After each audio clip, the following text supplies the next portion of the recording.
jurors entering.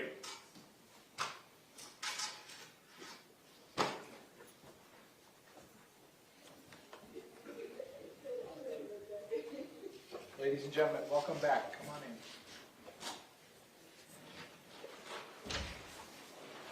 Ladies and gentlemen, welcome back. Come on in. Once you're back in those same seats, you may be seated. All the parties may be seated. Ladies and gentlemen, those of you using the notepads, I will give you a moment to get the notepads back out.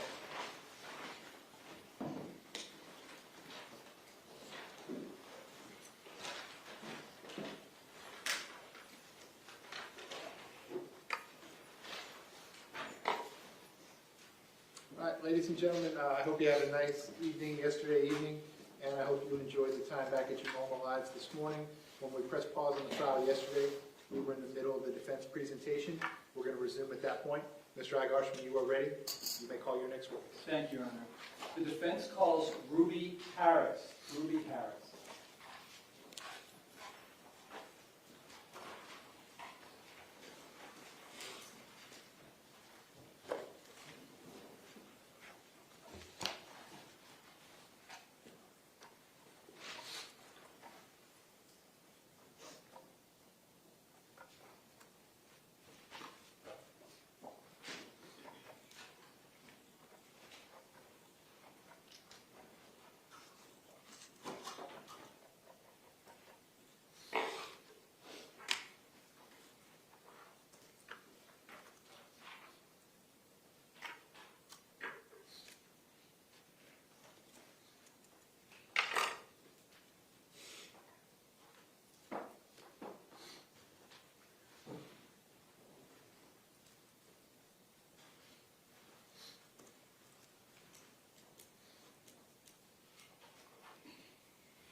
If I could have you come all the way up here to the witness stand. Once you reach it, but before you have a seat, you can just stop and look at me. Raise your right hand. Swear to tell the truth, whole truth, nothing but the truth. Please be seated.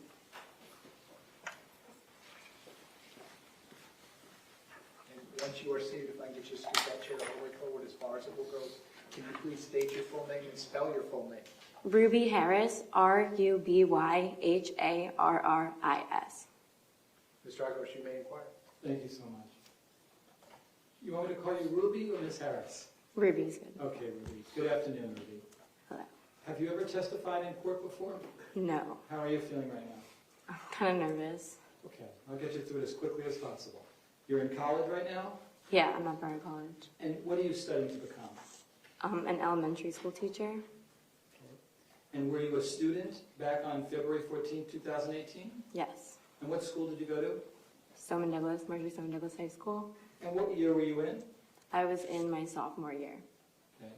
Do you also have anyone else that you might know who goes to that school that is related to you? Yes, my sister. And what is her name? Perry Harris. Is she older or younger? What's her name?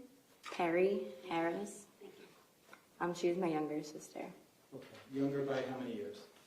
18 months. Okay. And so what building were you in before the afternoon fire alarm went off?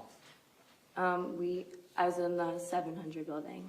And what class were you in? Miss Hertzfeld's class. Miss Room Hertzfeld, did you say? Yeah, Miss Hertzfeld. And what class is that? Remind the jurors what that Room is. 710. And what kind of class is that?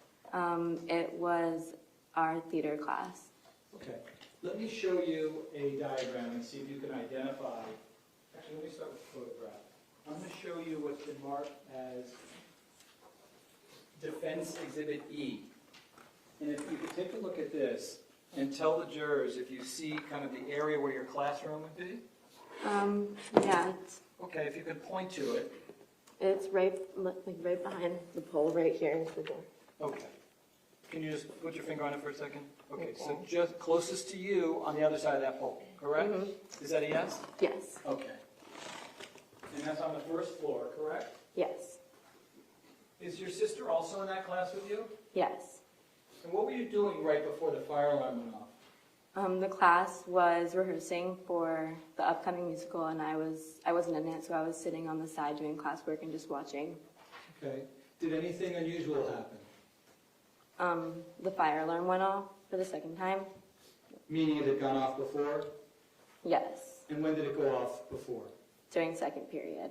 All right. Was that in the morning time? Yeah, that morning. All right.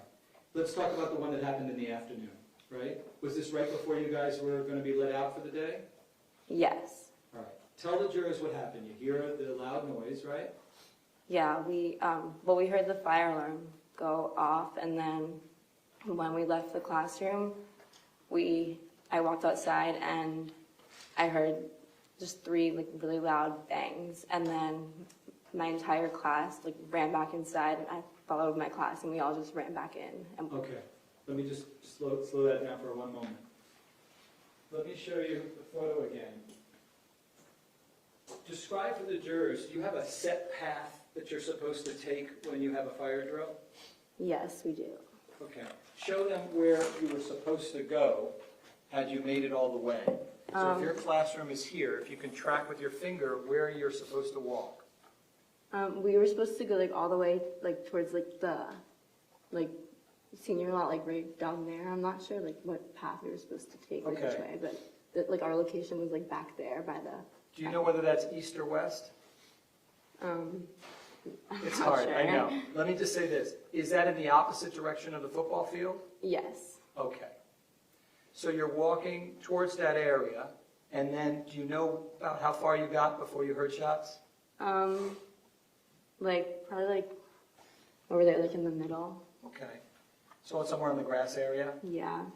And when you heard the shots, did you see anyone else as you looked east? No. Okay. Did you ever see either my client or Mr. Greenleaf? I saw. Well, I don't know where exactly I saw it because everything was just so quick. Yeah. But I did see a golf cart, and I feel like the golf cart, somebody was on there telling us like go back inside, or like something told something was telling us like it was dangerous or something. We should go inside. Okay.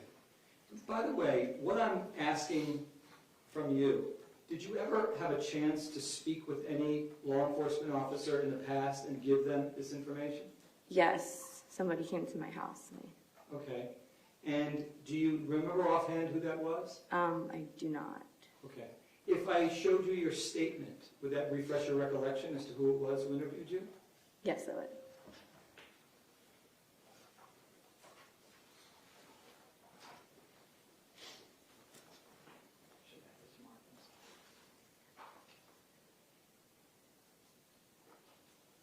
As she's marking that,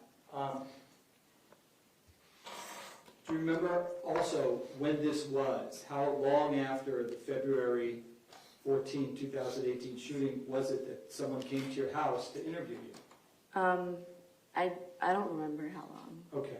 And would looking at your statement refresh your recollection? Yes, that would. Okay.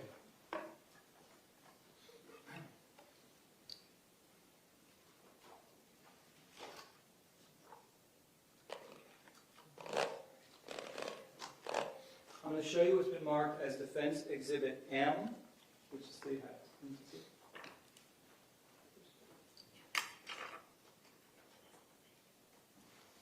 Is that M of Mary? Yeah. If you could take a look at this and let me know if that refreshes your recollection as to who it was who questioned you.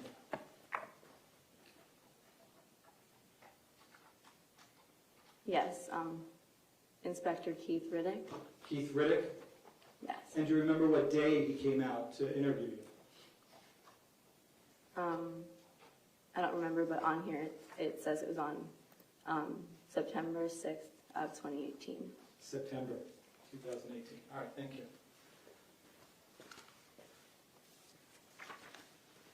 So when you're on the grass, as you testified, heading towards the spot that you're supposed to go for fire drills, what did you hear? I just heard like loud bangs, like noises, like just loud, like boom, like. Did you know what they were?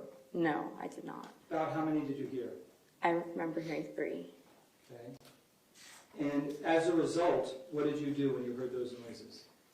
We ran straight back into our classroom. And then what did you do? We went into the closet And then how long did you stay in the closet? for 2 hours, like around there. Okay. Let me just finish with a couple questions about the sound, okay? When you heard those sounds, did you know right away that they were gunfire? No, Did you know where they were coming from? no. Where did you think that they might be coming from? Like just somewhere straight ahead of us, like the senior lot. That's where I thought. Can you repeat that? I don't hear that well. In the senior lot, like straight ahead of us. Okay, let me just show you a map and see if you can identify where it is that you thought the sounds might have been coming from. I'm showing you what's been marked as Defense Exhibit F. Just take a moment, just look at this, okay? If this is the 700 building, that's the 1200 building, okay? Can you identify where it is that you thought the sounds may be coming from? Like here, like anywhere in like this area, like somewhere, like I could have been anywhere Okay. over there. You can't narrow it down, can you? We didn't even know. And when you say here, it looked like, I don't know what words you came out, did it look like you were gesturing towards the senior lot? Yes. Up here, above the 13 building, is that where you were gesturing? Yes, like everywhere past like the senior lots. Could you swear it was from that area, or it could have been multiple other areas as well? I mean, we didn't know, but like Okay. it just sounded like it was coming straight ahead in the senior lots, like straight ahead of where we were. So that's what I thought. Did you ever think the sounds that you heard were contained in a particular building? No, Did you ever think that those sounds were coming from the 1200 building? no. I thank you for coming in. I wish you the very best in your profession. Okay, cross-examination, go ahead.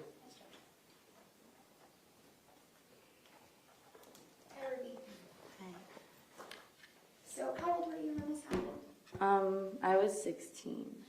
So you were 16 when you suddenly were put in a situation where you Yes. heard these sounds, correct? Can you explain for the jury how loud they were? It was very, very loud, like really loud, like maybe like sounded like a firework went off, but it was just like really loud. And you were able to determine in that moment that from the 700 building, you knew that the sounds were coming from in front of you, north of you, correct? Yes. And it was an African-American man that waved you to safety, correct? I think so. I don't remember fully. Would a copy of your statement help refresh your memory? Yes.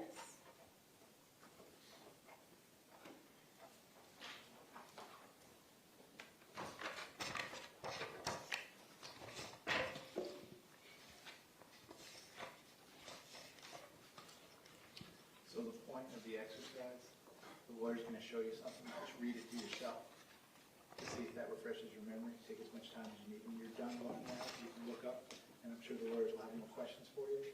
What I don't want you to do is read out loud from the document, okay? Just read it to yourself, and then when you're done, they'll ask you some more questions. Okay. May I approach, Judge? Yeah, go ahead. And for court and counsel's records, it's page 2. I'm going to direct you to line 29. If you could please just read that quietly to yourself. And then just look up at me when you're done.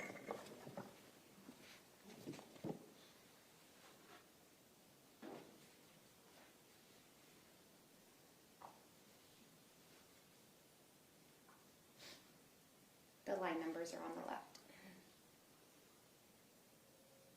Can you show me where again? No, it's okay. Here are the numbers. So if you look at line 29, Oh, okay. there you go. Just read it to yourself. Don't read it out loud.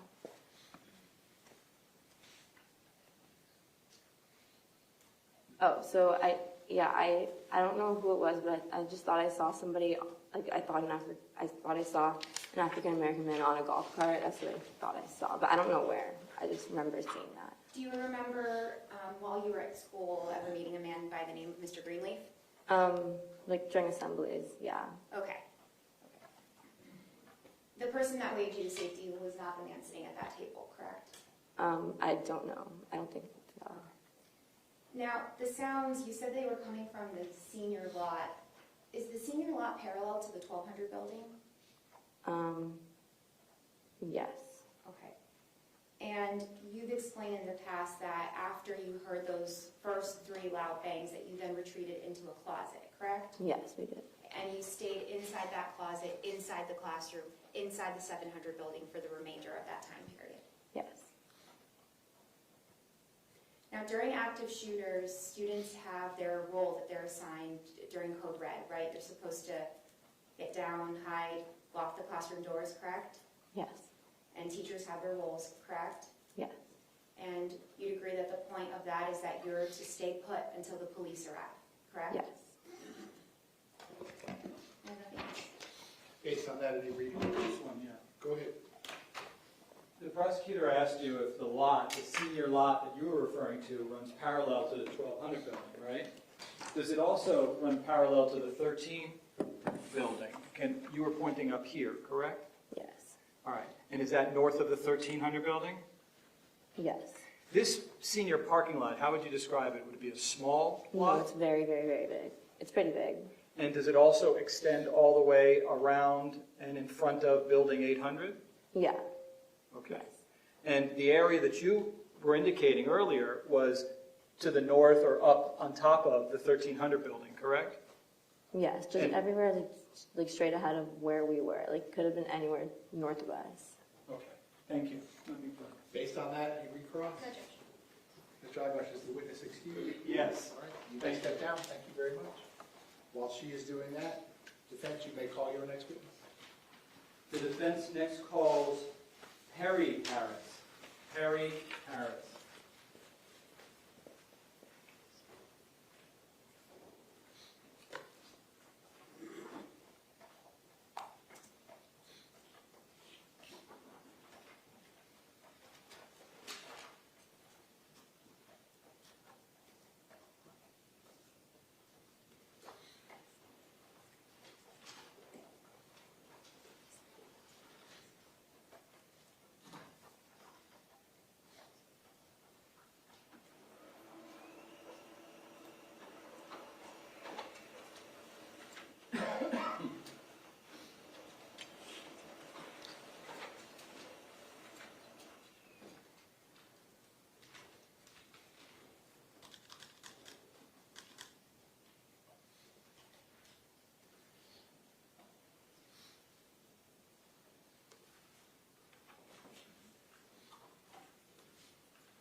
If I could have you come all the way up here to the witness stand, please. Once you reach it, or before you have a seat, you can just stop and look at me, please. Raise your right hand. You swear to tell the truth, whole truth, nothing but the truth. Yes. Please be seated. And once you are seated, I'll get you to scoot that chair all the way up forward as far as it will go. Can you please state your full name and spell your full name? Perry Harris, Perriharris. Mr. Eyebush, you may inquire. Thank you so much. Good afternoon, Ms. Harris. Do you prefer to call you Miss Harris or Perry? Perry's fine. Okay. Perry, are you currently in school? Yes, I go to the University of Tampa. And what are you studying? I study musical theater with a minor in public relations. You want to get to Broadway? Is that Yeah, that's the goal. okay? And what year are you in? I'm going to my junior year. And who is this gal named Ruby Harris? Ruby's my sister. Older, younger? Older. Did you guys go to school together? We did, yes. Where did you go to school? Marjory Stoneman Douglas High School. And back on February 14, 2018, what year were you in? I was my freshman year. And your sister? She was a sophomore. And what class were you in when the second fire alarm went off? We were in Miss Hertzfeld's class. And how many people approximately are actually in that class? It was a big amount of people. It was like 60. Okay. That's not normal, right? There's usually not that many people in the No. class, right? Yeah, that was a big class. Right. And let me just have you identify, if you could. Do you remember which floor that was on? The first one. And if I showed you a photo, would you be able to identify which classroom you're in? Yes. Okay, I'm showing you what is Defense Exhibit E. Take a look at that and show us where your classroom is located. Right here. Okay, just to the side of the pole, Yeah. closest to you? Mhm. Is that a yes? Sorry, that noise Yes, they can sorry. take down. Yeah, Yeah. perfect, okay. So I'm going to leave this up there. Okay. The fire alarm goes off, and what happens? So we were rehearsing, and Ms. Hertzel, it was weird because it was the second one of the day. So we like kind of waited a little bit, but then we went outside. I don't have a full exact memory of exactly what happened. I don't really recall exactly how far it went, but according to the video of the surveillance footage, I know. We like walked to the grassy area. Okay. Show me where it is that you walked. When you say grassy area, is that the grass area right outside your room? Yeah. Maybe like there, Okay, somewhere over there. okay. And this is pretty close. Can you show us where the 1200 building is? Yeah, right here. Okay, it's right across. Mhm. Your classroom faces the 1200 building, correct? Correct, yes. And what happens when you leave for the fire alarm and you get to the grass area? What happens? We got there and we heard loud bangs, and so we all ran back inside. And did you know what those loud bangs were? No. I'd never heard anything like that before, so I didn't really know.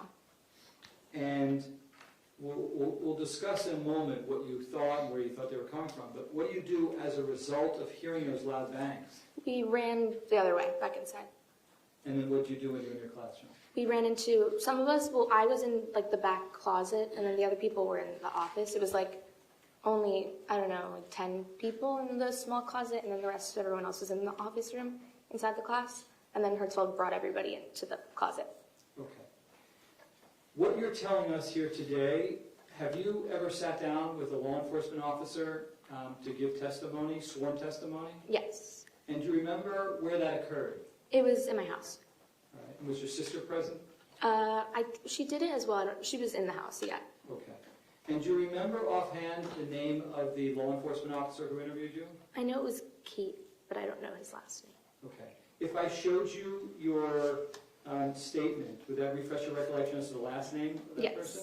All right, I'm showing you what's been marked as Defense Exhibit N. You take a look. And also let us know the date, well, if you remember the date as well, I'm going to ask you about that. But just, who was the agent who was there? Keith Riddick. Okay. And you answered all of his questions, correct? Correct, And you yes. remember he swore you in under oath to tell the truth, whole truth, nothing but the truth, correct? Mm-hmm. And Yes. Is that yes? Sorry. I didn't tell you, that noise she can't write down. Mm-hmm. Is that a yes? Oh, yes. Sorry. Okay, let me have that back, thank you. But do you remember the date that he came out? I know it was when I was a sophomore. It was, I think, the beginning of September. Okay. And everything that you're telling us, this is what you discussed with him, correct? Yes. And so I want to now go back to when you heard the loud bangs as you're there by the 1200 building right outside your classroom, right? Mm-hmm. Where Yes. did you think those loud bangs were coming from? I thought it was the football field or Westglades, the middle school. Okay. Let me just show you a map. Mm-hmm. If I showed you a map, would you be able to identify where you think you heard the sounds coming from? Yes. Take a look. You see 700 building is there, 1200 buildings Yes. just north of that. Where did you believe that the sounds were coming from? There. There's the You're ball. pointing up there, the football field? Yes. Okay. Did you think that the sounds were coming from inside or outside? Outside. Or I mean, I thought it was a football field, so outside, yeah. Okay. And did you ever think, obviously you said football field, but I have to ask the question, did you ever think it was the shots were coming from somewhere contained inside some particular building? No. That's not what it sounded like to you, correct? Okay. And did you ever think for a moment as you're standing there, and even upon reflection, wow, those sounds sound like they're coming from inside the 1200 building? No. That never occurred to you, right? Mm-mm. Is that a no? No. I'm so sorry. No. Perfect. Thank you so much, and good luck to you. Thank you. Okay, cross-examination, go ahead.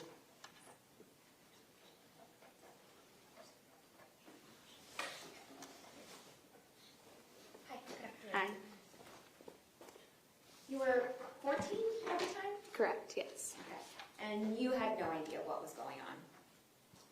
correct? Correct. Okay.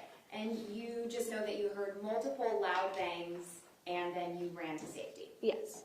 And at the time, you, not to sound silly, but you weren't trained as a police officer. You weren't trained to know what the sounds of gunfire sounds like, correct? No, yeah, it was not. Okay. So your primary concern was running to safety, Yes. and that's where your focus was?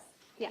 Okay. Now, during an active shooting, code red, everyone on campus has a role, correct? Yes. All right. And what was your role? To go inside and seek safety.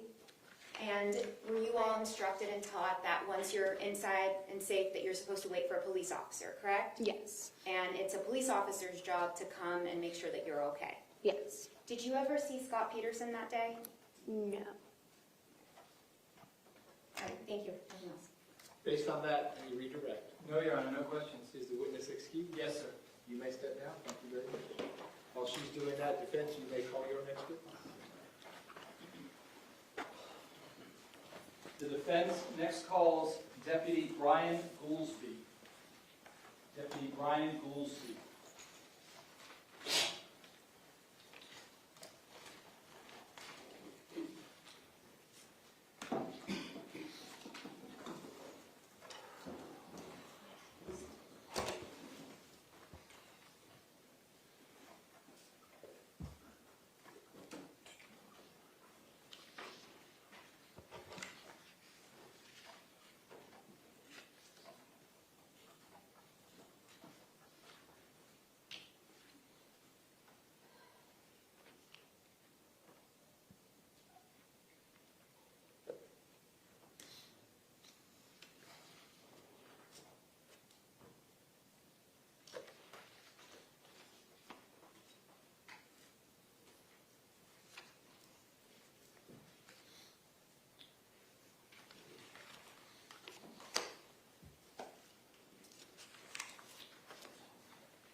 Sir, if I could have you come all the way through the witness stand, please. Once you reach it, before you have a seat, if you could just stop and look at me. Raise your right hand. You swear to tell the truth, whole truth, nothing but the truth. Yes, I do. Please be seated. And sir, once you are seated, if I can get you to scoot that chair all the way forward as far as it will go, please state your full name and spell your full name. Brian Goolsby, Brian Goolsby. Mr. Agash, you may inquire. Thank you. Good afternoon. It's sergeant now, right? Yes, it is. Okay. How long have you been a sergeant? I was promoted in August of 2000. So it's been 2000? I'm sorry, 2020. 2020? 2020, yes. Got it. Okay. And who do you work for? The Broward County Sheriff's Office. That's the same agency that my client used to work for, correct? Yes, it is. All right. And where do you patrol? I'm currently assigned to the Central Broward and Lauderdale Lakes District on the midnight shift. And do you supervise any officers? I do. Tell the jurors about your responsibilities. What do you do? I'm a patrol supervisor. I have usually 9 to 12 deputies that work for me in 2 separate districts, one being the city of Lauderdale Lakes and the other being the unincorporated area of Central Broward. I am in charge of supervising them throughout the night, assigning them to their patrol zones, and handling any sort of issues that might come up throughout the evening that they would have problems with. And how many total years in law enforcement do you have? 27 years. Was that all with BSO? I worked for the city of Delray Beach for approximately 11 months. Okay. Otherwise, you've been with BSO, correct? Yes, I And have. you're well aware of their policies and procedures, correct? I am. Okay. And you've also gone through active shooter training, correct? Yes, I have. All right, we'll talk about that in a bit. First of all, what drew your attention to Marjory Stoneman Douglas that day? There was a radio transmission that came across that was staticky and garbled, but sounded like somebody was in distress. What did you mean by staticky and garbled? What does that mean? Inside of the Parkland district office, particularly, the radios were, the connectivity of the radios wasn't that great. We would have static on the radio most of the time. Quite often we'd have to go outside to make transmissions on the radio. So it it was very difficult to use the radio in the building. And that's on any given day, not just necessarily the day of the shooting, correct? That was correct, yes. Did you ever make your concerns known about how the radios were not working for you? Yes, we did. And did anybody tell you anything in response? I know that it was passed up the chain of command, but I wasn't at that level to know what the outcome was. You don't get to decide what radios you use, correct? No, I do not. Nor did Scot Peterson. He has to use whatever's provided, correct? That's correct. And by the way, speaking of Scot Peterson, did you ever know Scot Peterson prior to the day of the shooting? Yes, I did. How did you know him? I was assigned to, well, actually, he came after me, so I was assigned there since 2003 in the city of Parkland. And when Scot Peterson came to the position of the SRO at Marjory, Stoneman, Douglas, that's when I met him. Did you supervise him? I did not. Okay. And tell us about your interaction and how he did professionally. At that time, I was a property crimes detective in the district, so I would occasionally be called over to the school to assist Deputy Peterson with investigations involving thefts. He made some arrests at the school, and he had some interaction with students that were accused of committing property crimes and things like that. So I would come over and would help investigate those cases. Did you find him to be professional to work with? Yes. Was he ever hesitant to do anything you asked him to do? No, he's very proactive, very professional, yes. Okay. And so what drew you to the school? Why did you go to Marjory Stoneman Douglas that day? The second transmission that came over the radio was a little more clear, and I could tell that it was Deputy Peterson's voice. So I knew right away he had an issue with the school, which, over the years that I've been there, we've had fights and other issues. So if he comes on the radio and is asking for units to respond, it's usually something that we need to get over there and help out with. So I headed that way. Had he not made that transmission, would you have ever even gone to the school? Not until I learned of there being something else happening there. In other words, he was the first person who alerted you to come to the school, correct? Yes, he was. That something was possibly either an active shooter or fireworks or something that needed your attention, correct? Yes. And so what happens next? I get out to my vehicle. I hopped in and took off towards the school and drove to the north side of Douglas High School. Are deputies trained when they think that there's even possibly shots fired to get on their radios immediately and report that? Yes. No one's ever instructed to delay reporting that, correct? No.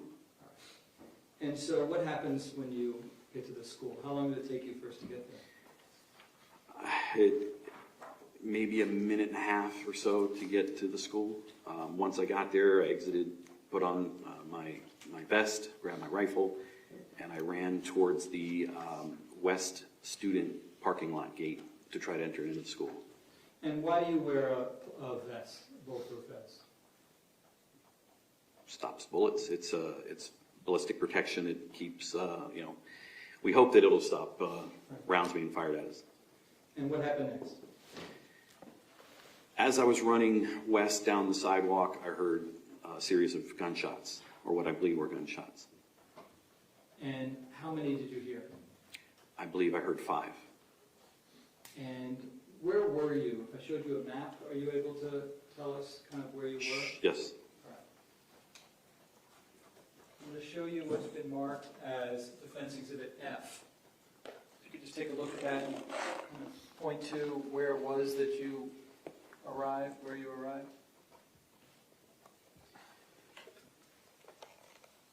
Here's Holmberg Road, so I passed through Pine Island and I stopped approximately about here. Pulled into the turn lane. Are you pointing to the V in Holmberg, somewhere around there? Yeah, right around, yeah. And that would have been just north of the 1200 building? That's correct. Okay. But between you and the 1200 building is a parking lot, correct? Yes, this parking lot here. Yeah. Describe to the jurors, because, how large that parking lot is. It's approximately 75 to 80 yards from Holmberg Road to the sidewalk.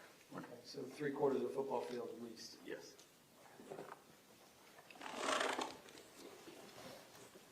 And were you by your vehicle when you heard these shots, or had you moved? I was about midway between my vehicle and the west gate. Okay. And you said you heard about 5 shots? That's correct. And did you identify them as shots right away? There was a possibility it could have been fireworks, but it was leaning more towards it being gunshots. Okay. And where did they sound like they were coming from? It sounded to me that they were coming from ground level in between what appeared, or what ended up being building 1200 and 1300. Okay.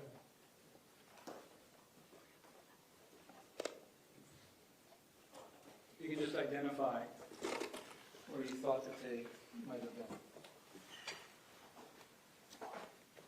In this area right in here, Okay. or somewhere beyond that, but in this area. So could that have included the areas around the go-between the 13 and the 1200 building? In other words, just north or just south of that area? Yes. Okay. How wide of an area were you considering? You know, if you kind of narrow down, what was the best you were able to get? North of me, further out from me, it could have been 200 to 300 yards, and to the west it could have been, to me it didn't seem like it was quite to the football field. So it was in between the west end of 1200, possibly further into the school, and then to the west of about the football field. All right, so just, if we did it north, how far north could it possibly be in terms of yards, ballpark? It could have been as far as the other end of the school. I couldn't, the depth of it, I really couldn't perceive. So is it fair to say then you're saying it could have been hundreds of yards in any direction?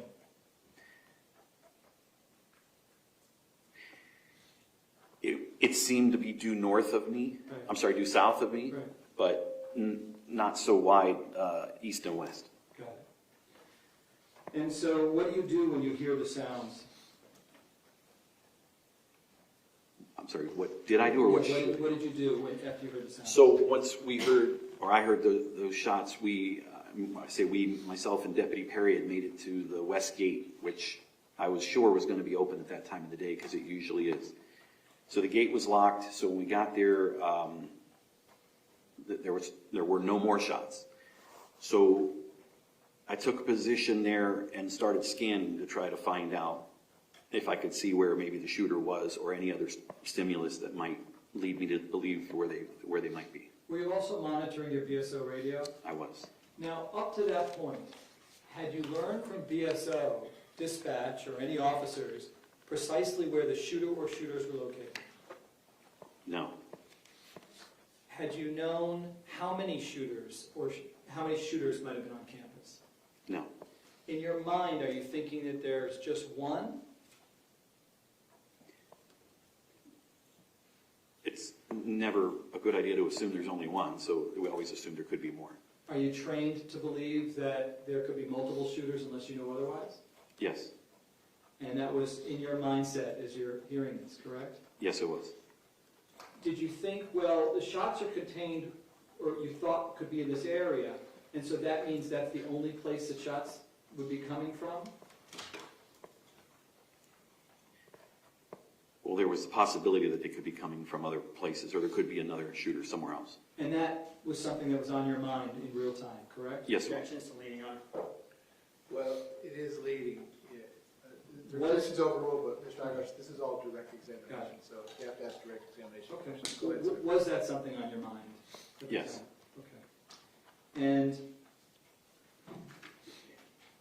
how were your radios functioning at that point? We talked about it when you know, how it is in general, and then as you heard that first initial dispatch, transcription, whatever came out. How is the radio now after you heard the shots? So I was able to make a number of transmissions, maybe 5 to 7 transmissions over the entire, well, up until the radios completely crashed. But in between each time that I would try to key my radio, I would key it 3-4 times and get a busy signal on the radio. When you say key it, what does that mean? Pushing the push-to-talk button on the radio to be able to talk into it to transmit. And was that a problem? Yes, it was a problem because I couldn't get any transmissions out. And tell the jurors how that becomes a problem for first responders like Scot Peterson. Communication's key, so we're all in different areas of the school. We need to be able to relay what it is that we're each seeing, hearing, what our senses are telling us. So if I see something that's happening in my area where I'm at, I need to be able to relay that information on the radio to the other deputies that are on the scene. And what is patching? Patching radios, what is that? So at BSO, we have multiple talk groups. Each district has a talk group. So in the event that a situation is spilling over into another district, we can patch our talk group with the other talk group. So two cities next to each other would be able to communicate with each other. At what point did you learn that Coral Springs was also on the scene?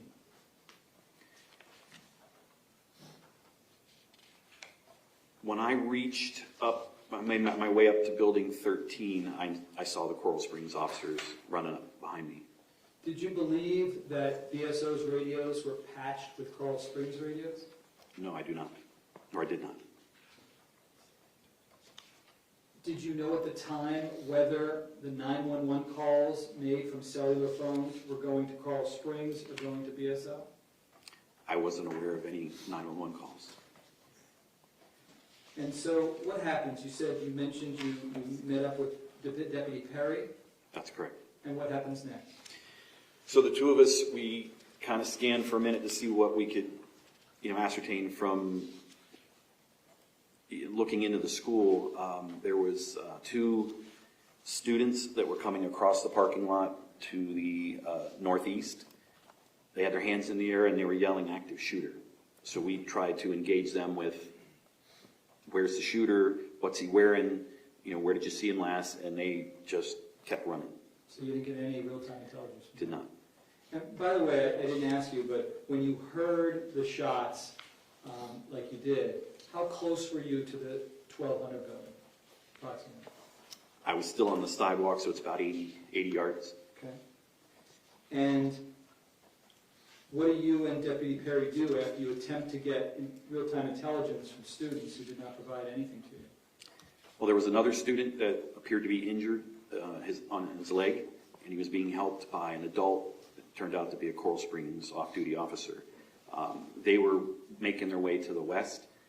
He was asking us to help. I think his name was Kyle. He was telling us to help him. We were asking him, did you see the shooter? Where's he at? And we were getting nothing back. I knew there were deputies to the west, so I told him to keep moving to the west and they could help him out. Okay. And what's the next thing that happened? So the gate was locked. We contemplated, I was thinking, go get my car, drive through the gate, climb over the gate. It's a 6-foot fence, which would have made us very vulnerable and exposed had we tried to climb over it with the shooter, not knowing where the shooter was. Moments after that, I realized I have a key on a keychain that actually opens all the locks to schools. You just mentioned that you thought you might be vulnerable and exposed as you're climbing over a gate. Tell the jurors why you felt that. Well, when I was running westbound and I heard the shots, I couldn't tell where they were coming from. I even cringed a little bit thinking that I could be getting shot at. So when I got to that point at the gate, we couldn't see a shooter. We didn't know where he was. The shots had stopped. So for me to try to climb over the fence or put myself out in that area would have been wide open. I had no cover, no concealment at all. Are you trained to believe that unless you know precisely where the shooter or shooters are located, to consider yourself as a potential target? Of course. And did you take positions of cover while you were on the scene? I did. Tell the jurors the first time you took a position of cover and where. Right at the gate, the west gate, where we paused because of the gate being locked, there was a very narrow palm tree that provided a little bit of at least concealment for us. It wasn't much cover. That was the first time I used anything as cover. Would a solid concrete wall serve as better protection if there was one available to you? Better than the palm tree, sure. Okay. Were there any other times that you took positions of cover while you were on the scene? Once we made our way through the gate, we unlocked the gate and made our way through, we entered the parking lot. I went to the right, Deputy Perry went to the left, and I used a row of cars as I moved southbound towards the school. I used a row of cars as at least some cover and concealment, because I didn't know where the shooter was. Okay. And what happened next? Made my way up to the last car, and I had to traverse an open area, open space between the last car and the building, the side of the building, and it was Building 13. I knew it was Building 13 because there was a placard that said Building 13. So once I made it up to the corner of that building is when I saw Mr. Feist. And if I showed you a photograph, would you be able to identify where you saw Coach Feist? Sure. Did you know then which side of the 1200 building it was? I'm sorry. You saw, let's just start here. Take a look at Defense Exhibit 1. Where did you see Coach Feist? He was laying right outside this door, right here. Okay, he was outside of the 1200 building, correct? Yes, right here. All right.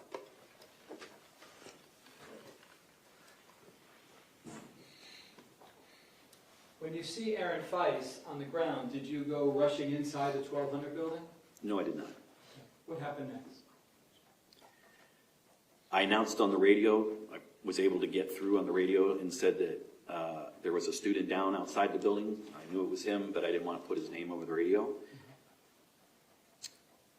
So at that point, there were Coral Springs officers that were coming up past me and continued on up to the 1200 building. Did there ever come a time where you felt that Coral Springs police officers had more information than BSO? It became pretty clear at that moment that they knew more than I did. And how did you know that? Just from their actions? Well, because they went directly to the 1200 building. I was still checking the 1300 building. I was with another Coral Springs officer that came up behind me, and I was peering into the windows because I didn't want to pass by him. Doors are something that we train to check. We don't want to pass by doors without making sure we've checked them, because you pass by a door and someone can pop out behind you. So I was looking in the windows of Building 13 to see if anybody was inside. It was pitch black. I couldn't see. I checked the second door, and then I told him just kind of keep an eye on the doors in case somebody pops out. Because at that point, I had to make a decision where to go from there, because I see Mr. Feist, and I don't have any more stimulus as far as any kind of shots being fired or shell casings or blood trails or people telling me, they're injured or anything like that. Even when you see Coach Feist on the ground and you see Coral Springs officers going into the 1200 building, did you ever think, okay, so now I know there's one shooter in the building killing people in that building? Did you ever think that? No. How come? There was nothing that, in my mind, that was indicating that. I had no stimulus. There was no evidence that anything was going on inside that building at that moment. Other than them thinking that they knew with certainty that there's a shooter inside the 1200 building, why else would they have been going into that building, would you have thought at that moment? Objections to speculation. Yeah, that's his thing. What were you thinking in that moment as they're going into that building? I was thinking that we had some sort of a shooting go on. We had a employee of the school that was obviously deceased on the ground, and that they were going into that building to investigate, maybe see if there's something going on in there. Were there any other stimulus, like bullet holes that you can see from any windows? There was a point where I finally looked up and to my left, and I could see that there were bullet holes in the windows of the third floor. That would have been on the west side, though, the same side Aaron Feist was shot, correct? That's correct. And at that point, when you see the bullet holes, do you say, okay, now I need to run into the 1200 building?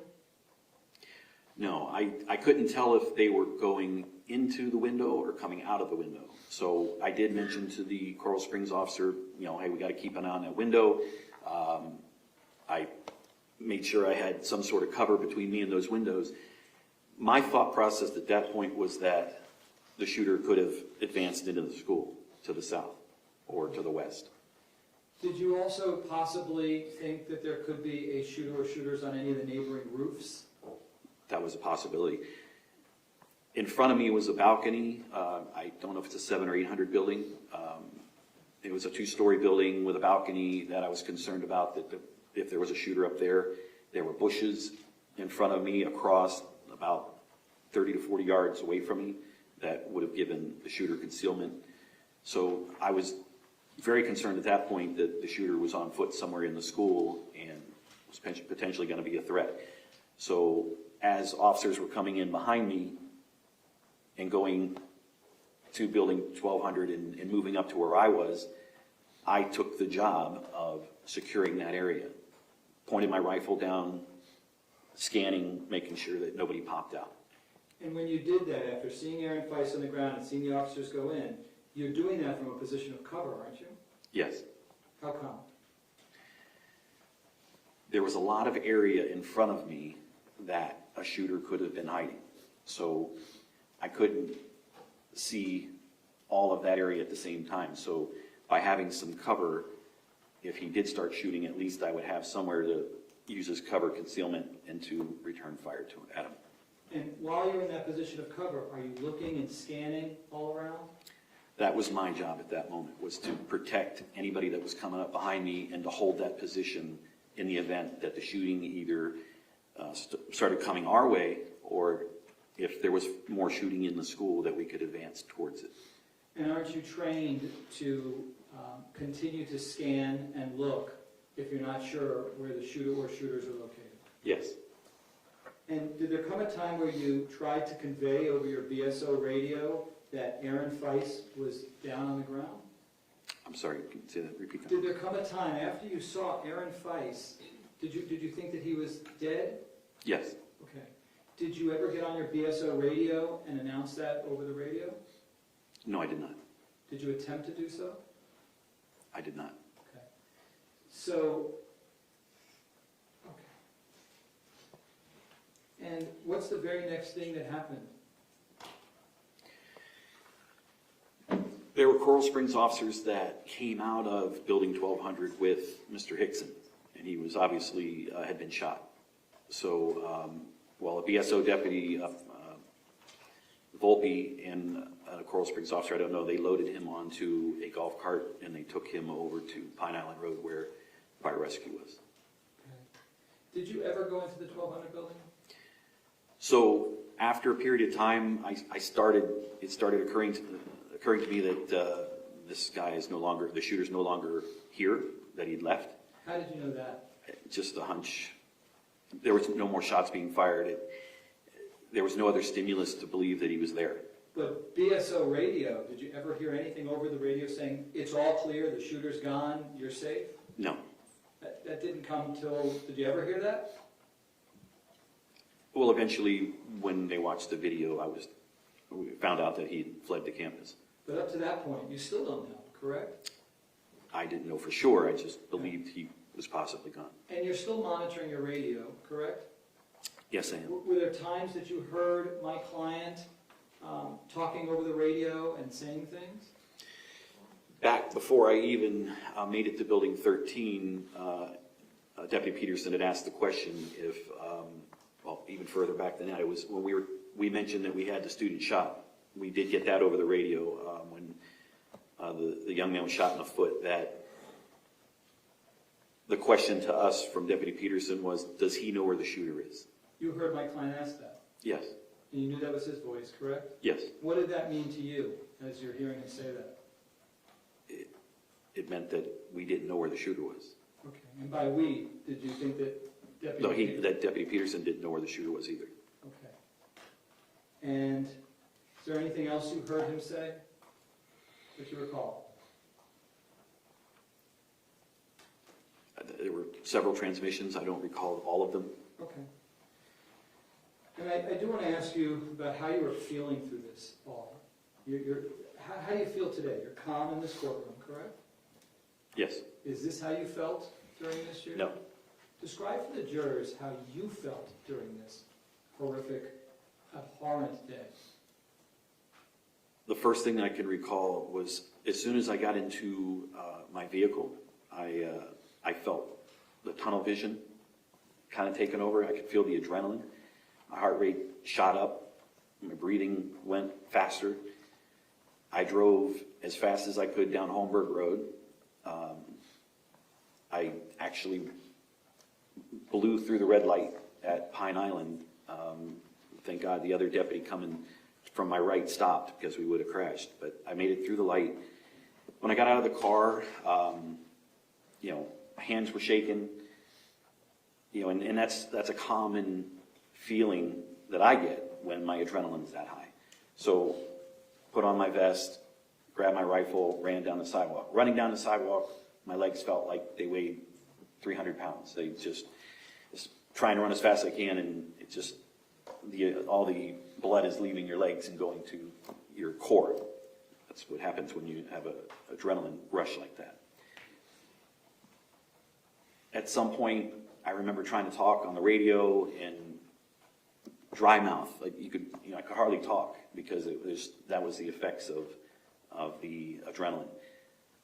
The auditory exclusion, driving, I can't remember hearing any transmissions over the radio from the time I got in my car till I got out of the car and was running and I heard the shots. I don't recall hearing anything. So, the adrenaline and it's terrifying to hear that sort of a call on the radio. So it has a physiological effect on you. And you can't you're a 27-year veteran. It affected you like that, correct? Yes. You can't just train those physiological responses away, can you? Objection, leading on. Yeah, that's sustained. Can training take away those physiological reactions? There's no training, but experience and being subjected to that sort of thing on a more frequent basis tends to lessen the effects. Okay. You still felt the effects, though, correct? That day I did, sure. Was this anything like you had experienced in the past? No. How so? I've never experienced anything quite like this that day. Okay. And ultimately, you never went into the 1200 building, correct? There was a point where the curiosity got the best of me. I went and I did open the door to look into the hallway, and when I did, there were 3 or 4 officers coming towards me from east to west with rifles pointed in my direction. So I closed the door and moved back to the position I had before that. What were you thinking? What was your concern? Well, that if I stood there with the rifle pointed at them, I could be very well shot by the officers that were at the other end of the hall. Okay. Sergeant, I thank you for coming in. Okay, cross-examination, go ahead.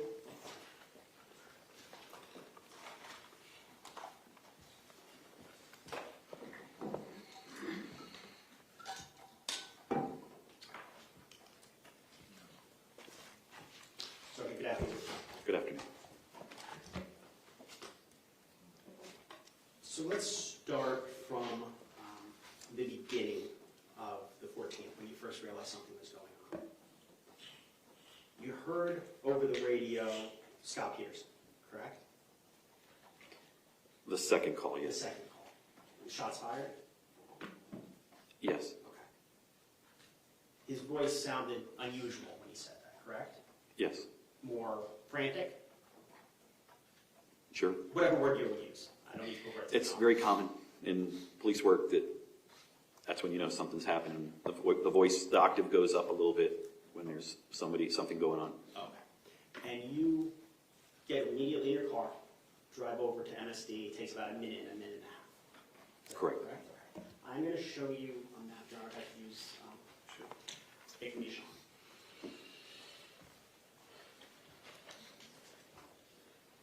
Sergeant, I'm showing you what's in evidence as states 1. And you can actually, it's a touch screen, so you can actually just touch the areas with the annotated annotator the judge is about to turn on. That's new.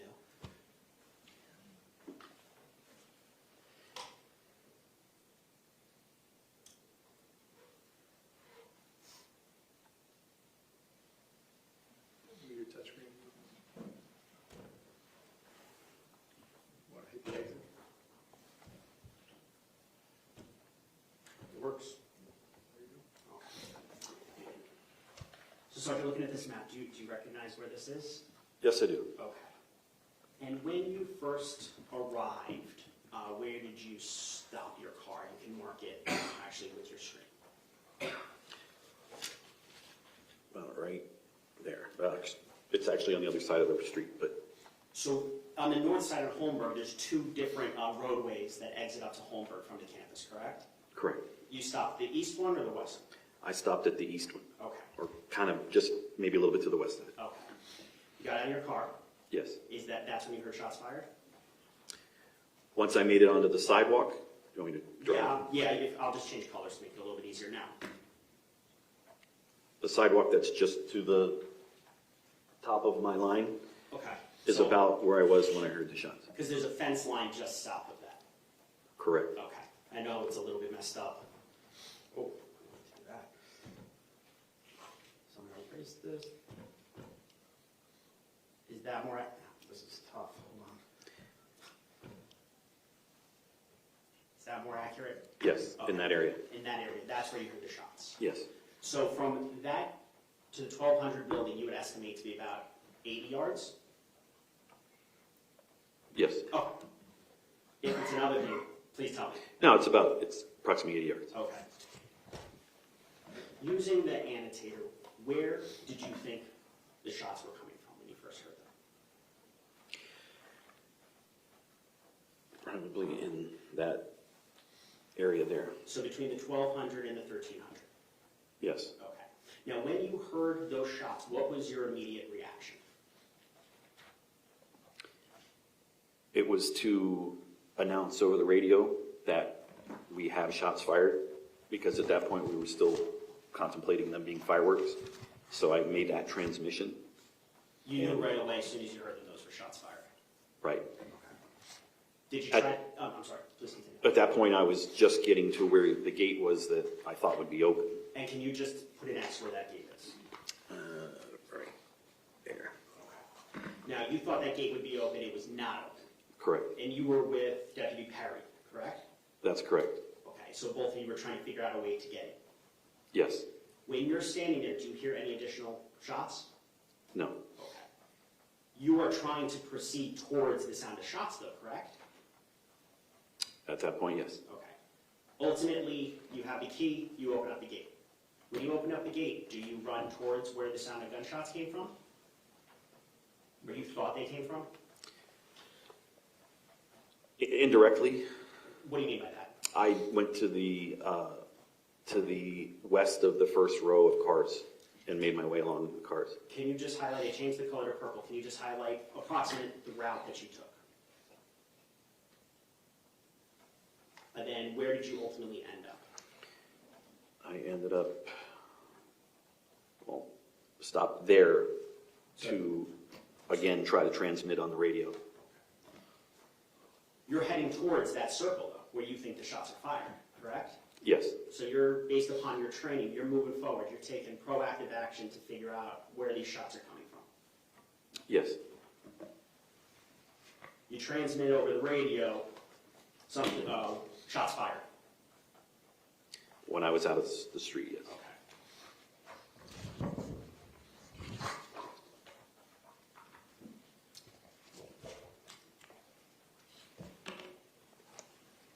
Now, when you get to that position where the purple line stopped, you saw Coach Weiss on the ground, correct?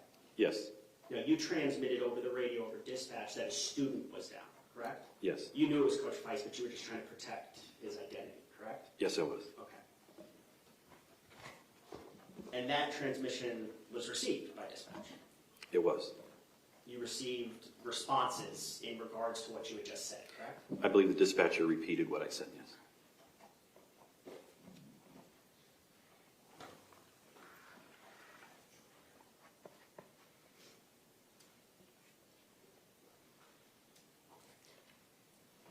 You also heard at some point in time, Deputy Peterson said to stay back 500 feet. Do you recall hearing that? I've heard the audio from the dispatch from that day many, many times since, but I don't recall that day if I heard that.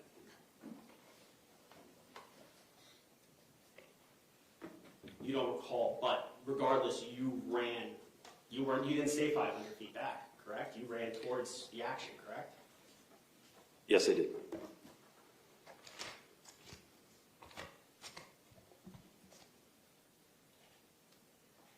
Now, you said the first transmission, or I guess it was the second transmission, static and garbled. But you understood shots fired. That's why you went to MSD, correct? Well, the second transmission I could tell was Deputy Peterson's voice. Okay. And what he had said on the second transmission was a little more clear about what was going on. I think that was when he said shots or firecrackers. Okay. So I just started going to the school. My question really is, you were able to understand it. That's how you knew to get over there. Yes. Okay.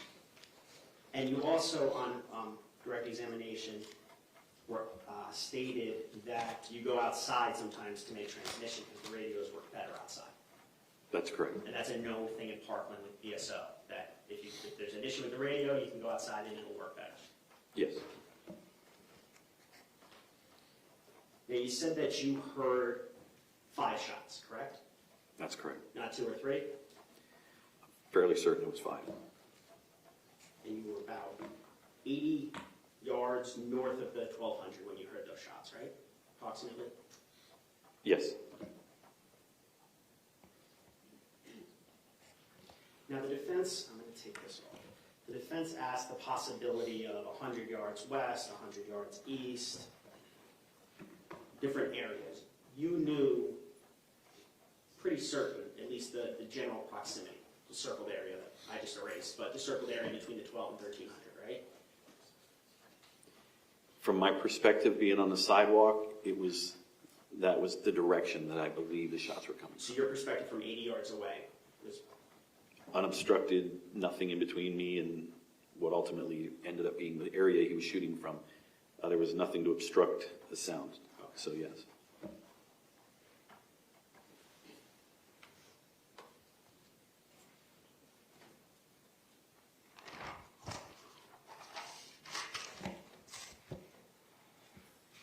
Now, you stated you were able to make approximately 5 to 7 transmissions, correct?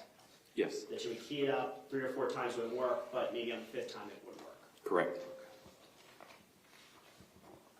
So you relayed information about the student being down, which was actually Mr. Weiss, correct? Coach Yes. Weiss.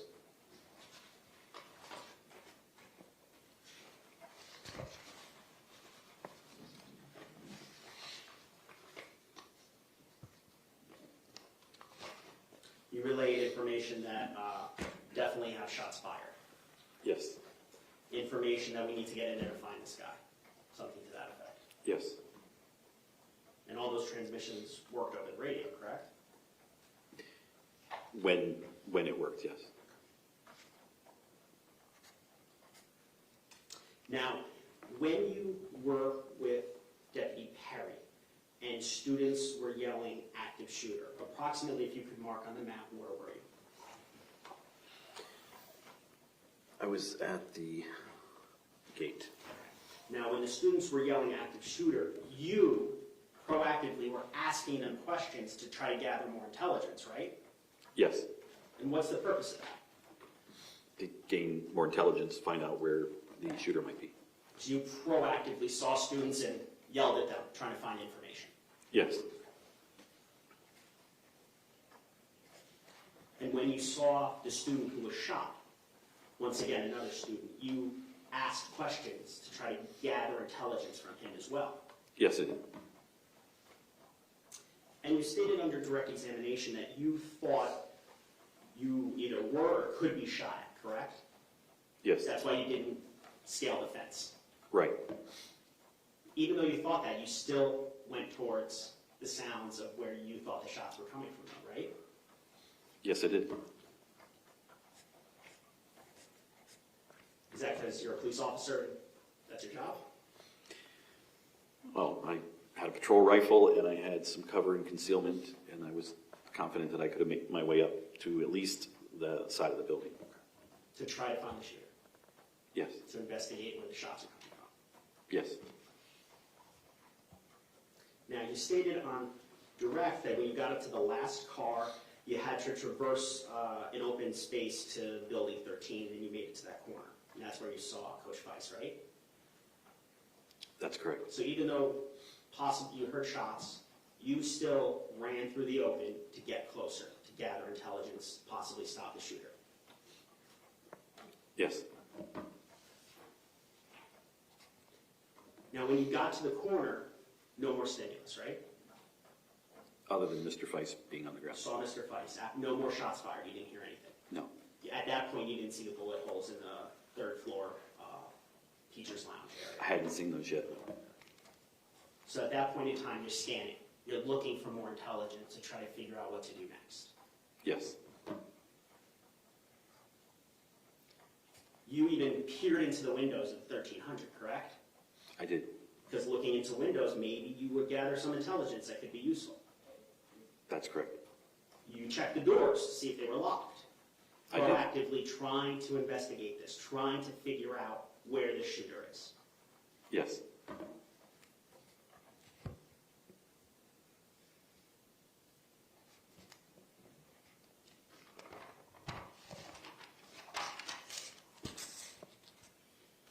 Now, you also, on direct, said that, the shooter could have moved or could have been on roofs. You remember testifying to yes, that?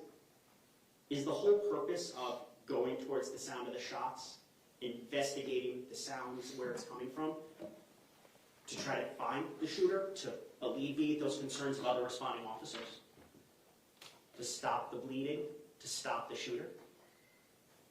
I'm sorry, can you repeat the question, please? I knew you were going to ask me that. That was a lot to take in. It was, I'm sorry, I'll break it up. On direct, you said that the shooter could have moved, could have been on the roofs, correct? Correct. Is the purpose of your training to seek out the sounds of the shots, to try to find the shooter, correct? Yes, Because by finding the shooter, you'll stop people getting shot, correct? that's correct. You'll be able to rescue people who are bleeding, correct? Potentially, yes. For other responding officers, you'll have information to give them so they don't have to run up and be looking everywhere. They'll know, gather intelligence for where the shooter is, correct? They would still have to be prudent and be looking, but yes, Now, when you were there, you were securing the area around the northeast corner of the 1300 building, correct? that's correct. Okay. You were you were proactively doing something. You weren't just standing there, correct? I believe I was, yes. Now, you stated under direct that you just had a hunch that the shooter wasn't there anymore, correct? Yes, And you just didn't receive any stimulus for a period of time. correct. Was that period of time shorter than 48 minutes? Yes, How long would you estimate that period of time was? from the last stimulus till I thought he Yeah. was gone, Until your hunch kicked in that you thought he was gone. And you can ballpark this for me. maybe 10 minutes. Now, the hunch, is that also common sense? It was based on everything that I was observing, all the stimulus that I had at that moment, the lack of shots being fired, the lack of anybody screaming or anybody else telling us that they saw somebody. It was just a hunch. So based on your training and experience. Sure. Now, on direct, Ms. Darglash asked you about how you felt during the shooting. And you felt tunnel vision, correct? I did. You felt adrenaline. I did. You felt or that you were breathing faster. Yes. That you drove fast. You got there as quick as possible in your car. Yes. Squad car. That your hands were shaking. Yes. Your legs were heavy while you were running. Yes. While you were running through, traversing the open parking lot, correct? More so when I was on Holmberg Road. Once I got into the school, I wasn't running. Okay. when you talked on the radio, you had dry mouth, Yes. that you had auditory exclusion on the car ride over. Yes, You had all of those things. I did. And you testified that training can't take it away, but being subjected to it, it can lessen the effects. That's correct. So you felt all those things, yet you made your way from Holmberg, figured out how to get the gate open, took cover behind the cars, got to the 1300 building, correct? Yes. Saw Aaron Feist, Coach Feist on the ground, correct? Yes. Scanned the area for the shooters, correct? Yes. Heard no additional shots, no additional stimuli, correct?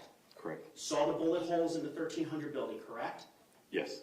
Went to the 1200 door, the 1200 building, opened the door to peer in, correct? Yes. Saw other officers, didn't want friendly fire, went back to the 1300 building, correct? Yes. And then provided cover, correct? Yes. So even though you felt all those things, those are all the proactive actions you took that day. Yes. Even though you never experienced anything like this before. That's correct.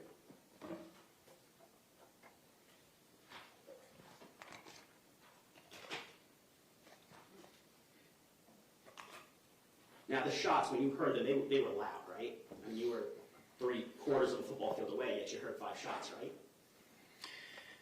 I wouldn't characterize them as loud. How would you characterize them? It's more of a crack, more similar to a firecracker or a small caliber handgun.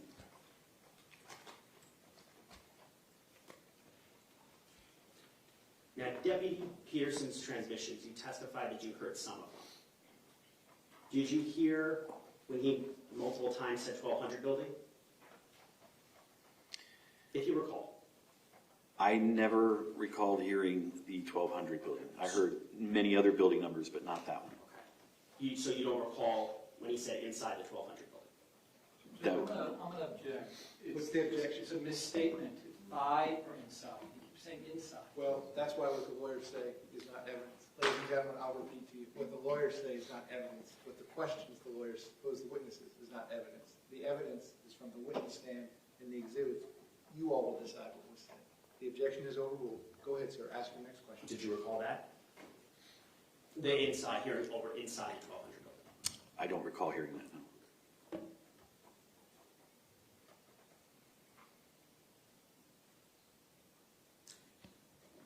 And you don't recall the stay at least 500 feet away? At the time, I don't recall hearing him say that.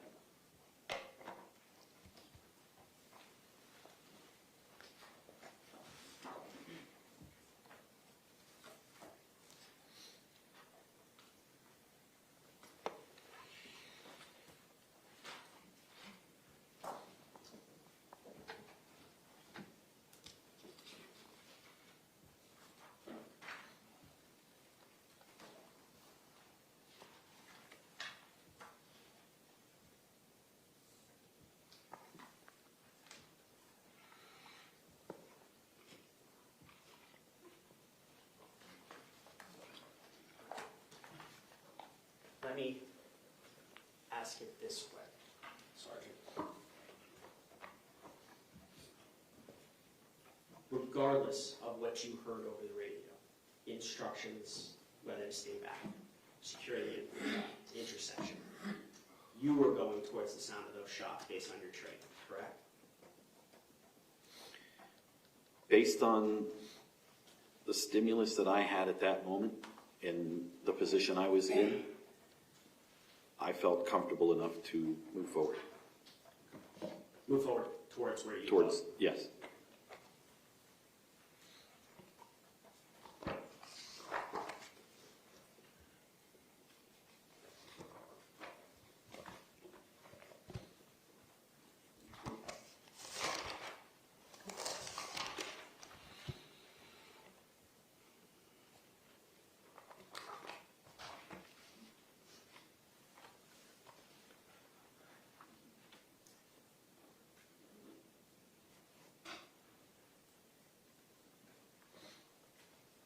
You did not see Scot Peterson that day, correct?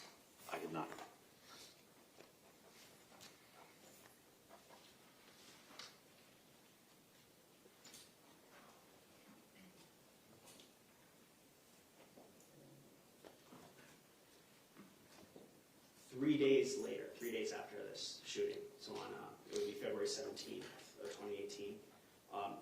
you drove Scot Peterson back to the school to get his car, correct?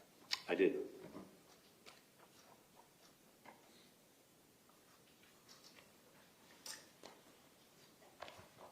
And overall, based upon your positioning, from the time you arrived on Holmberg Road to the time that your hunch kicked in, that the shooter was no longer there, you had a completely different perspective than where Scot Peterson was, correct? I would say so, yes. I have nothing further. Thank you, sir. Based on that, you redirect. Yes, Your Honor. Go ahead.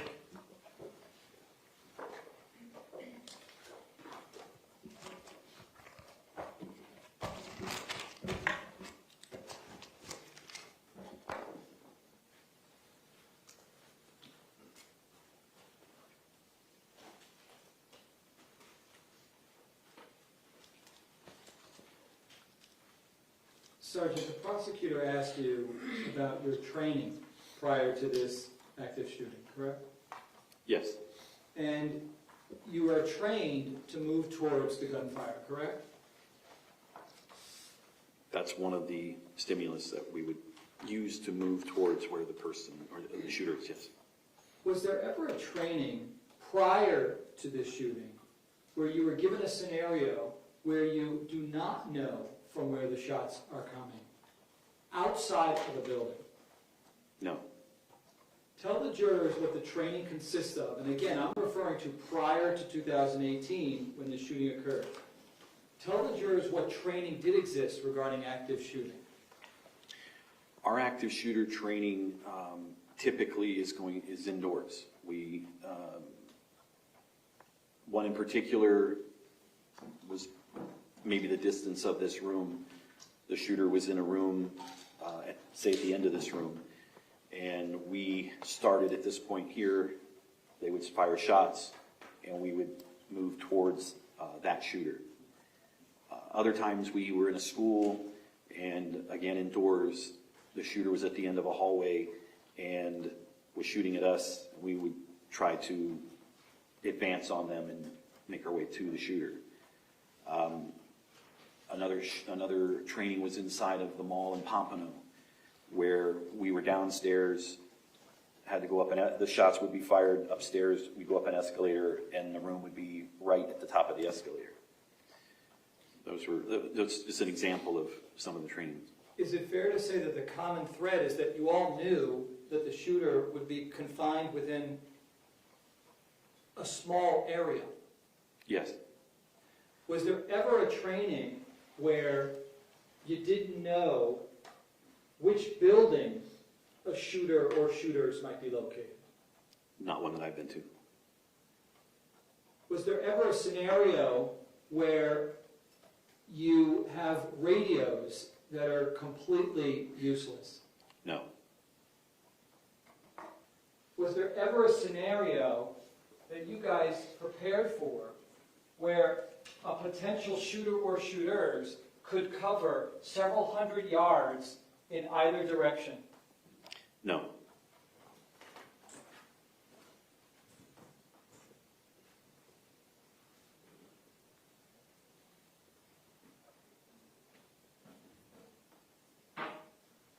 So what do? You know, based upon your training, when you don't know whether to go left, straight, right, was there any training for what to do in that circumstance? We've never trained where we're all coming from different directions. All the officers responding to a scene are coming from different directions. So that was unique to this, live, real-time scenario. The training was never on that large of a scale of that, 40-acre campus or anything that big. It's always something much smaller. And if you think that you might be hit by either sniper fire or other shooters that are running around, was it your training that you don't stay out in the open, but that you take a position of cover? None of the scenarios were ever set up that way. So we wouldn't have been trained to take cover because we knew the shooter was going to be in a room at the other end of the building in the training scenario. Was there ever then anything discussed where if you ever feel like there might be sniper fire or somebody shooting you, was there anything in your training to tell you to take cover so you don't get hit by bullets? The first training that I went to after MSD, Objections for relevance. Yeah, that's his thing. okay. Go ahead, sir, ask your Yeah. next question. Was there anything before the MSD shooting as to what to do if you think that you might get hit with bullets? Did they even need to tell you that, or would common sense just prevail? I don't understand the question, I'm sorry. A scenario where you show up to a scene and you hear bullets and you don't know where they're coming from. Did they ever train you to stand out in the open and not protect yourself? No. Was there training which dictated that you're supposed to find something solid, like a car, a tree, or a concrete wall, and protect yourself? You would be trained that way from day one in the academy. Okay. You said, in response to the prosecutor's question, that you drove Scot Peterson back to the school to pick up his car, correct? I did. And how did that come about? I happened to be at the office. He needed to get his car. Somebody asked me if I'd take him over there. Did you have any discussions? I did. What happened? I spoke to him about some of the things I was hearing from Coral Springs Objection, and Your Honor, the media. hearsay and relevance. Yeah, well, we're overdue for restroom break anyway. So, ladies and gentlemen, we're just going to press pause on the redirect examination. Real quick restroom break, same admonition as always. Please don't discuss the facts of the case, the evidence, the witnesses, or the testimony amongst yourselves or anyone else. If you leave the notepads in your chairs and step out one moment, I will be right with you. Thank you.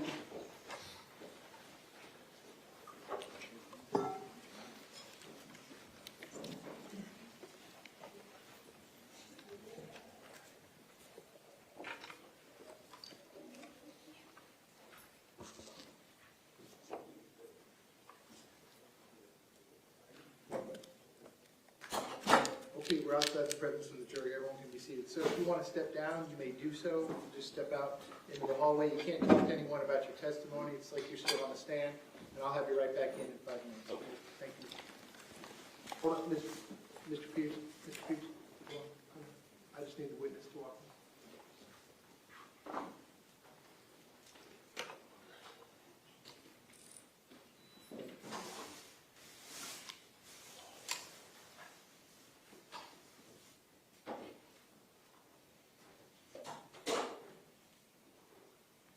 Okay, so we're outside the presence of the witness. Everyone can be seated. So state your objection is a relevancy objection? And hearsay, the way that a witness was answering the question. I believe it said based upon what other officers were saying. I guess that part might call for a hearsay response, but statements from the defendant's not hearsay. But the reason I wanted to do this outside of the presence of the jury and the witness. So I thought in pre-trial, the defense moved in limine. We weren't discussing statements that the defendant gave to whatever source it may be, media or otherwise, after his statement to Detective Curcio. Yesterday, they tried to get into that. You objected based on, or someone objected, and I sustained it. I wouldn't let you talk about some interview with the Washington Post or something to that effect. Correct. So do you want to start now eliciting testimony about statements that Mr. Peterson made to people after this event who is not Detective Curcio? Because once we open that door, No, then all that stuff's coming in. no. Well, that's what you asked him, sir. You asked him for what statements he made. This is 3 days after the event. It's not ever been the subject of any testimony. So I was just... if you open that door, the door's going to be Right, open. I So- won't open up the door. I was just referring, and maybe I wasn't narrow in my questioning, just the conversation that they were having in the vehicle. If the court's saying that that's not something I can get into. You moved to keep all of that out. Did you Well, not? Am I I incorrect? specifically was referring to, and I can see how the court's expanding it, and I think that the court's probably correct. I was referring to interviews that my client gave, and I think the court is considering this to be that. I won't get into what he said if that's the court's ruling. I would like him to articulate my client's demeanor. He was with him. He can Or articulate. that's not what you asked. I understand, I know. You I wanted- asked That would about have been the the next, conversation. that would have been the next question, but I understand the court's ruling. All right, so is that your understanding? We're not talking about that? I mean, Post-event yes, Your Honor. statements outside of court by the defendant, with the exception of Detective Curcio's testimony, which has already taken place. Yes, with the understanding that if Mr. Peterson takes the stand, perhaps for impeachment purposes. Would the court permit me to have the witness testify to what he told my client? Well, what is the relevance of what anybody told anybody 3 days after this incident? What's the relevance of that? Helps the jury decide something they need to decide. Well, it anchors, he's going to talk about how he was telling my client. Let me make it more simple. What if there's 100 witnesses that say, I think Mr. Peterson did everything right? And then the state has 100 witnesses that say, I think Mr. Peterson did everything wrong. Yeah. Let me repeat my question. What does that have to do with any decision this jury I has? won't get into it. Okay, very good. State, anything else before our restroom break? No, Your Honor. Defense, anything else? No, Your Honor, thank Okay, you. we'll be in a quick recess. What you need, Joyce?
We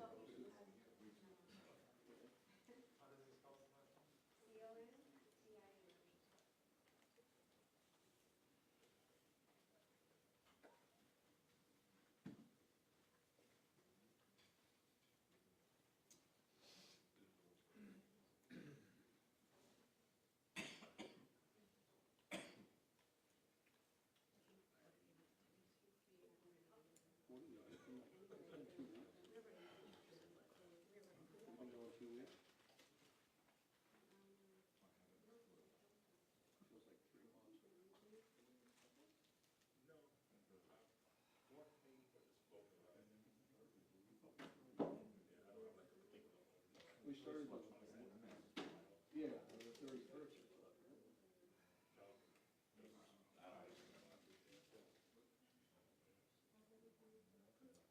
Yeah, I think. 31st was the first jury selection. We had a jury by Monday. We started Wednesday.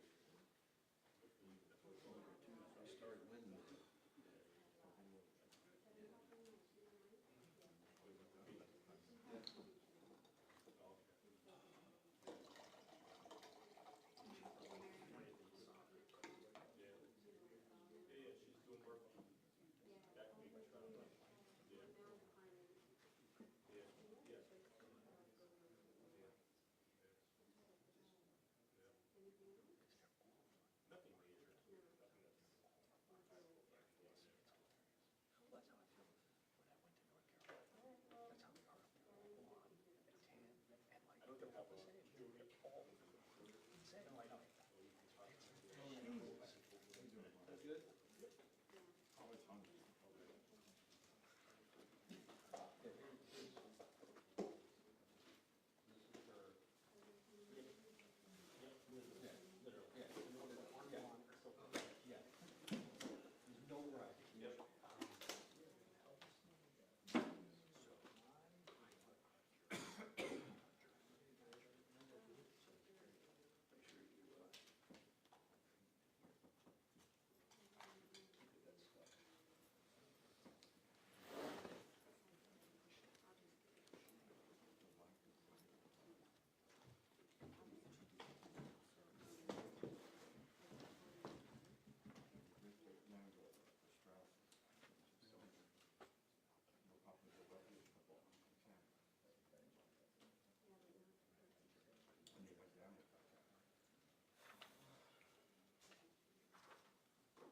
good? They have to sit down.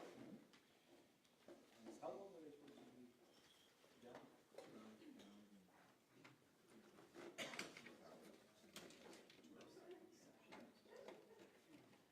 Because you can't just come back up. Right. Yeah. They said there was 1/4 hole.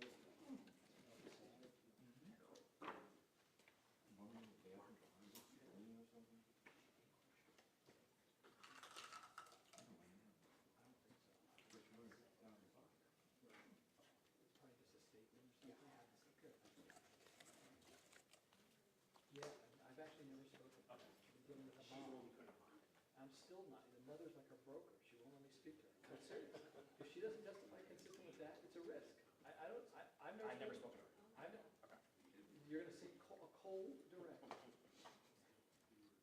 And let me show you your statement, oh yeah, you're on Zoom, I can't do that. Oh, can you show us where, no, can't do that. I have no idea how I'm gonna do it. But when somebody says that it sounds like a bomb and it's coming from a gym, you know, that to me is somebody I gotta call to testify. You know? I don't know how to do it. way to do that. Just a picture like stage one. For what? For the Zoom. Right? Okay. We can put up like stage one, which is the map of the school. Yeah. That would be very appreciated. Well, I wanted to. That's not. You could have dropped the perjury charge, but I'll take this instead. I mean, you know, that's not the same ballpark. I'm gonna keep it. Are you calling her next just for technological reasons? No, she's at 3 o'clock. Got it, So okay. I gotta finish school. I don't know how long it will be. Okay. I might squeeze in another witness Okay. and keep playing chicken with the clock. Okay. Okay.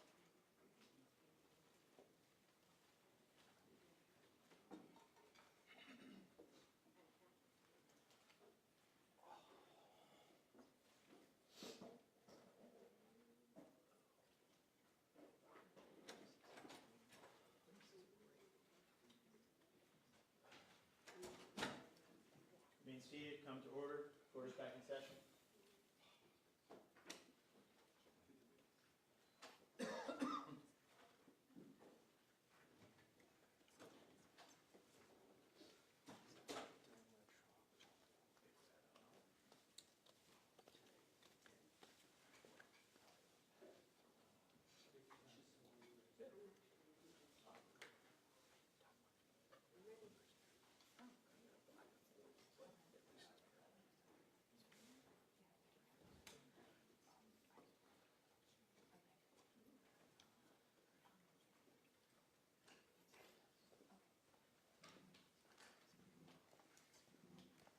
Okay, I'm gonna go back on the record. This is State versus Scot Peterson, 197166 CF10A.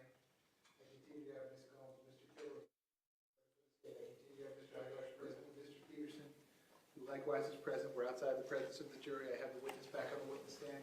State, anything you need me to address before we bring the jury back in and resume with the redirect examination? No, Your Honor. Defense, anything you need me to address? Just one thing. We have a witness that is very hard to get, and I brokered a deal with her mom. The student will be on Zoom at 3 o'clock.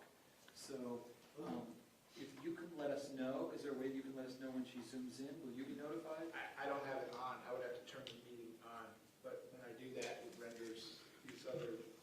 Do you have another witness that we can start? You just want me to pause at 3 o'clock? Yes, and we might even get through those, one or two of those witnesses, depending That's on how. fine. I just want to let the court know. So at 3 o'clock, we're going to go to a Zoom witness. Yeah, I can handle that. Thank you. Anything else? No, that's it. Okay, please bring the jury back in.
members entering.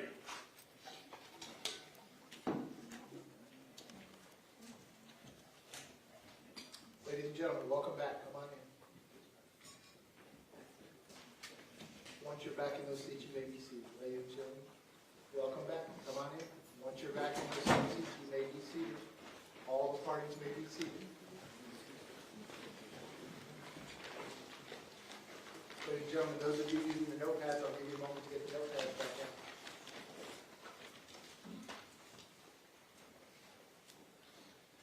Ladies and gentlemen, when we took our restroom break, we were in the middle of the redirect examination of the witness. We're going to pick it up at that point. The witness remains on the witness stand under oath. Mr. Igarsh, when you are ready, you may proceed. Thank you, Your Honor. Sergeant, we left off where you were driving Scott back to the school to pick up his vehicle, correct? Yes. Do you remember what his demeanor was like, how he was feeling in that moment, without, again, telling us what he said? What did he look like? How did he feel? Objection, relevance, Your Honor. That's over. Go ahead, sir. You can answer the question. Sad, depressed,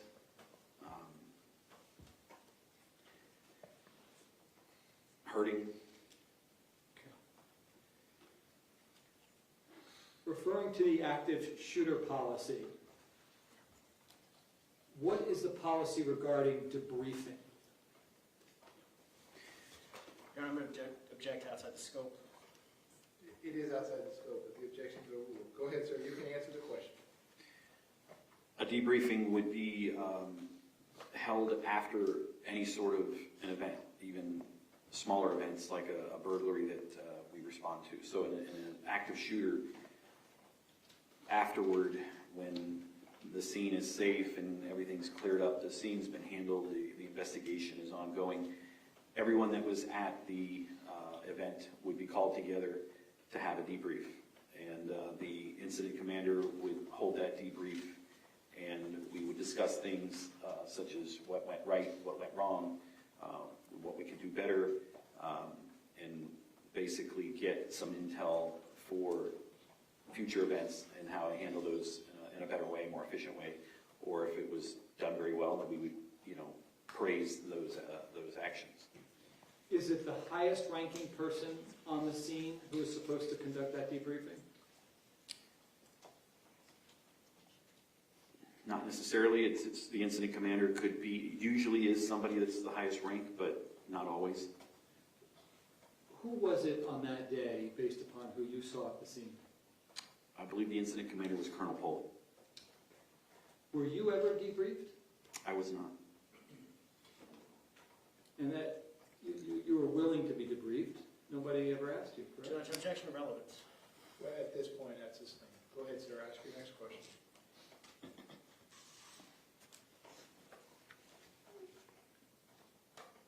When are you trained to keep people away from a scene?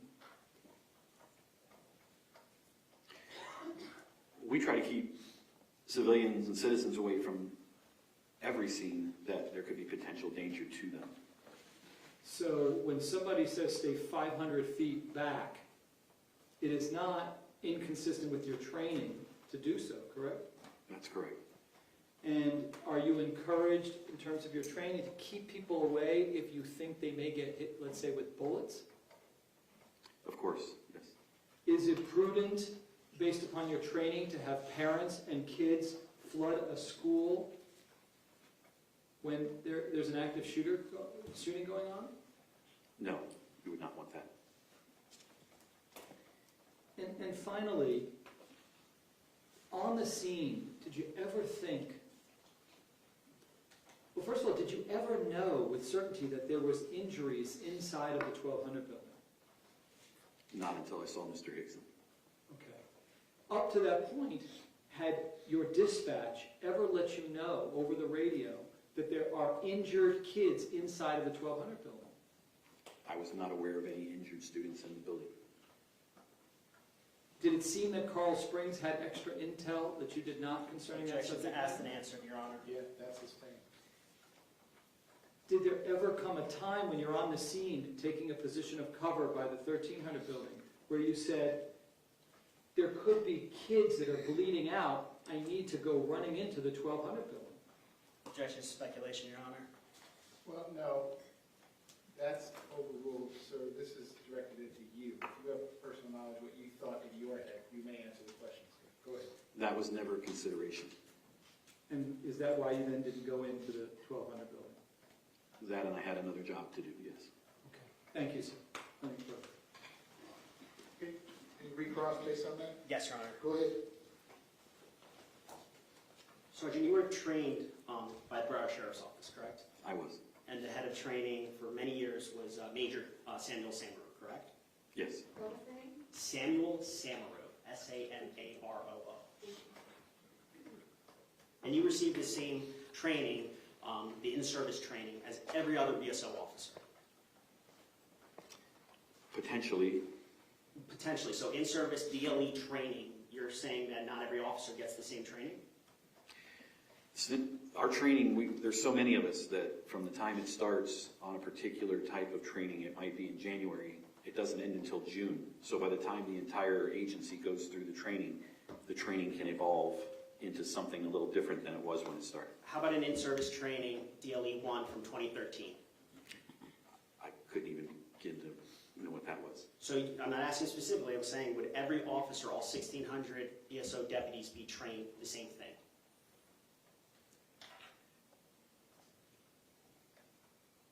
The scenarios can change over the 6 months that it gets us all to go through. So I'm sorry, continue. our training isn't the same when it starts as it is in the very end. Generally it is, but the scenarios can change and the training can change. Have you been a training officer before? Have I been? Yes. I have not. Okay. So you're testifying that the scenarios can change, that the training can change. You've never been in training unit though, correct? I have not.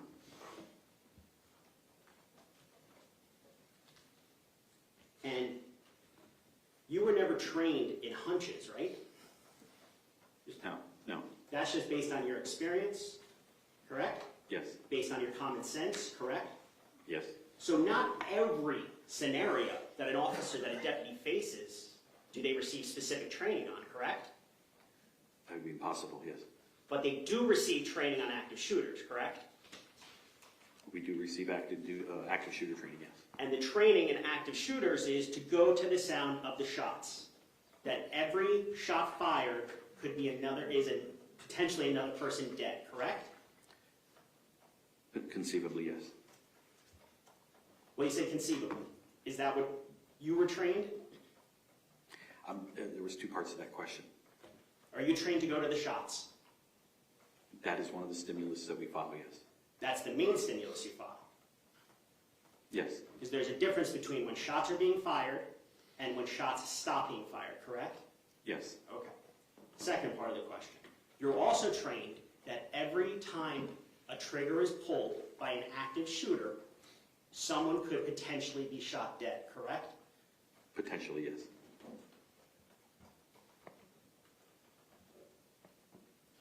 Now, you testified on redirect that you're trained to keep people away. That's not the priority in an active shooting, though, while the shots are being fired, is it? Priority, no. Priority is to find the shooter, correct? We have to do a lot of things in an active shooter. Obviously, getting the shooter to stop shooting is the priority, but there's many other things that we have to do at the same time. We have to multitask. It's not a one-dimensional thing, and every scenario is different. The scenario where you're standing 75 feet from a building where 70 shots are fired, you're trained to go into the building, right? That would be a possibility, sure. A possibility. So the training that you received under Major Samaro, it's only a possibility to go in?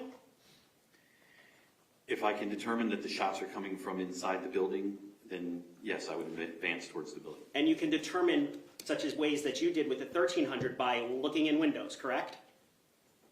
That's one way, sure. That's one way. Mm-hmm. To open up the door like you did in the 1200 building, correct? Yes. Because that's gathering intel, correct? Yes, it is. Like when you ask the students running out questions, where's the shooter? That's gathering intel, things like that could be done, correct? Yes, it is. Moving, correct? Just in general, moving, if there's no stimuli, to try to collect stimuli. If you're not getting any stimulus where you're at, that's an option, yes. So if you're not getting stimulus for, let's just say 35 minutes, standing in place, you're not going to gather intelligence, right? It all depends on what the scenario is. The scenario being that 70 shots are fired 75 feet from you. Shooting is over. Shooting ends. No more stimuli. Do you stand there for 35 to 40 minutes? As opposed to doing what? Which is what your training says to do, to go collect intelligence. Collecting intelligence can mean a lot of different things. Such as asking kids questions. Yes. Looking in windows. Yes. Moving to the other side of the building. If you think shots are coming from the football field, moving towards the football field, correct? It's a possibility, yes. You said possibility again, but I'm talking about your training. Anything's a possibility. Ninjas could come through that door as a possibility. The training scenarios don't train us for every single scenario, so there's possibilities that there's other avenues to explore and other options for you, such as making sure that there's nobody coming onto the campus, or making sure that there's that the shooter is not approaching you or coming to where the area that you're in. When you got to Holmberg Road, you contemplated jumping over the fence to go to the sounds of the shots, correct? I did. Because your training said what? That we want to find the shooter. That's the priority, correct? It is the priority, yes. Nothing further, Your Honor. Okay, is the witness excused? Yes, sir. All right, sir, you may step down. Thank you very much. While he's doing that defense, you may call your next witness. The defense calls Cindy Helgerson. Cindy Helgerson.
And if I got to come all the way up here to the witness stand, please. Once you reach it, before you have a seat, you just stop and look at me. There you go. Swear to tell the truth, whole truth, nothing but the truth. I did. Please be seated.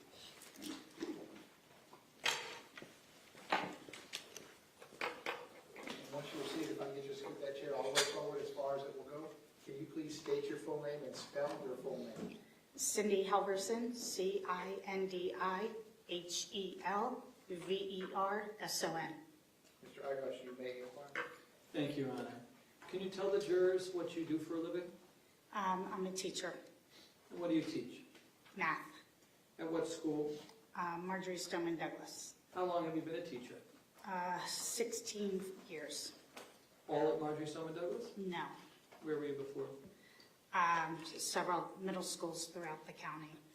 And were you a teacher at Marjory Stoneman Douglas on February 14, 2018? Yes. What building were you in? At the time of the shooting, I was in Building 1. Building 1? Yes, at the time, Where did you have a classroom? in the 1200 building. And what happened that drew your attention to there being something disturbing at the school? I heard the fire alarm when I was in the 100 building. What happened next? Another coworker and I were walking towards the 1200 building, which was where our post was, where we have to go during a fire drill. And what path did you take to get there? We took the path down across the courtyard through the 700 and 800 building. Can I show you a map, and if you Sure. can identify for us? This is Defense Exhibit F. Take a look at that and see if that, the 700 building is over here. And this is So, the yeah, 800 so building. we took from the 100 building, we went across through here until we got stopped and turned around to come around. And did you ever see Scot Peterson? Yes. Where did you see him approximately? I was approximately in this area, and he was at the end of the hallway over here. Between the 700 and 800 building? Yes. Okay.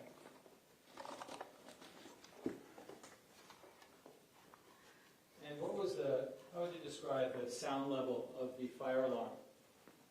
Very loud. In that particular area? Yes. Okay.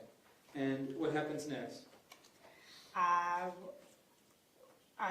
We were approached by Mr. Greenleaf, where we were told this wasn't a drill and to turn around and take cover. What happened next? My coworker and I, she fortunately had a key with her. We were able to get into a classroom in the 700 building. Okay. And what happened next? We sat there for a very, very long time waiting for somebody to come in and get us. At that point, we didn't hear any more shots.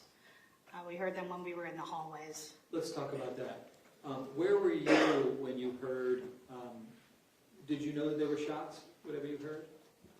Not at first. Okay, what did you think that they were? More like firecrackers or balloons popping. All right. How many noises did you hear? Many. It was a barrage of them. And did you know where they were coming from? I knew the vicinity, but I didn't know the exact location. Okay, so first, if you can Just identify how close you got to my client when you heard those loud noises. So you had identified already where he was. If you could put your Yes. finger on that and then show us just generally where you were. I was within this vicinity over here when he was more at the end of this building here. Okay. How close to him were you when you heard those shots? I would say 25 feet. Okay. Were you able to see what he was doing at the end of the hallway? I only saw him from the back. I could tell he was either like this, talking on a radio, or I couldn't tell what he was doing Okay. because I only saw him from the back. And just for the record, when you say like this, you had gestured something, you tilted your head, correct? Yes, he was either on his radio or he had his gun pulled. I couldn't really tell what he was doing because I only saw him from the back. Okay. And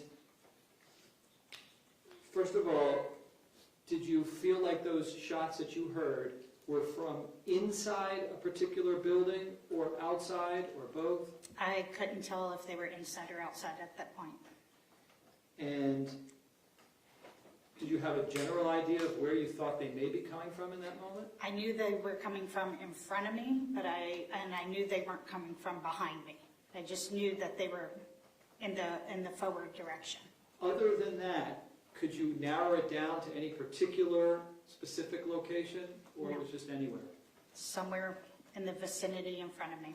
Okay. So how far to the right could that have been? Objection, speculation. It could have been in, if it was to the, Hold on, what's the legal objection? Speculation. Or could it have been? Well, no, that's overruled. Ma'am, I don't want you to guess with your personal knowledge. You can go ahead and answer the question. Right. We're talking about what you thought at the Hold on, time. sir. Mr. Irish, please, rule of the objection. The question is pending, sir. Okay, go ahead. You need to let the witness Sure. Your question? No, sir. You keep giving the witnesses the answers, all right? And I've already spoken to you about that. So ask your question, answer the question mark, and then the witness may respond. Go ahead, ma'am. You may answer the question. I knew it was coming from somewhere in the vicinity in front of me. That's all I knew. Okay. Did you know whether it was coming from the right? No, Did you know whether it was coming from the left? no, Did you believe that the shots were contained in any particular location? I did not know that. And then, did you hear any additional shots before you went into the classroom? I believe so. I don't remember. And did those shots sound any different than the first ones? No. Did you have any different perspective on where those additional shots might have been coming from? No, because I was in a different location at that time. Describe that hallway area. Are you familiar with it? Yes. Describe that to the viewers. It's a covered area, but it's open on the south side and it's open on the north side of the hallway area. And had you ever experienced any echo in that area? Just from people talking, yeah. You can hear echoes and stuff in that area. Okay. And did there ever come a time when you were there on the scene that you ever thought that shots were coming from inside the 1200 building? From the sound, no. Okay. Thank you. Nothing. You're welcome. All right, based on that cross-examination, go ahead. Thank you. Good afternoon, Ms. Helgerson. How are you doing? Fabulous. Fabulous. Glad to hear that. You testified on direct that Greenleaf told you this is not a drill to take cover. Yes. Approximately, I'm going to show you a couple of photos.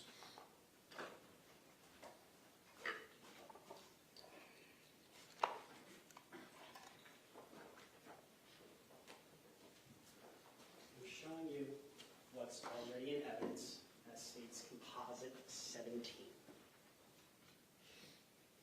A little bit.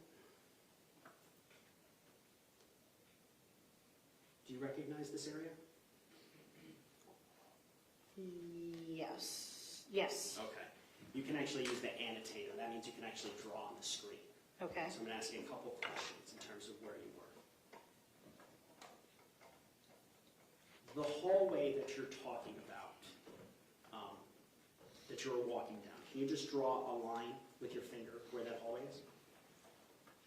Yes, it's kind of weird. I believe it's in this area. Now with the X, could you show approximately where Mr. Peterson was? Was he under the covered hallway when you saw him, or was he outside the covered hallway? I do not recall. Now the echoes that Ms. Eyebush asked you about, do those echoes occur primarily in the hallway or outside the hallway? So just to the north there. I would say in the hallway. So when you're outside the covered area, the covered hallway, the echoes aren't as bad, correct? I don't know.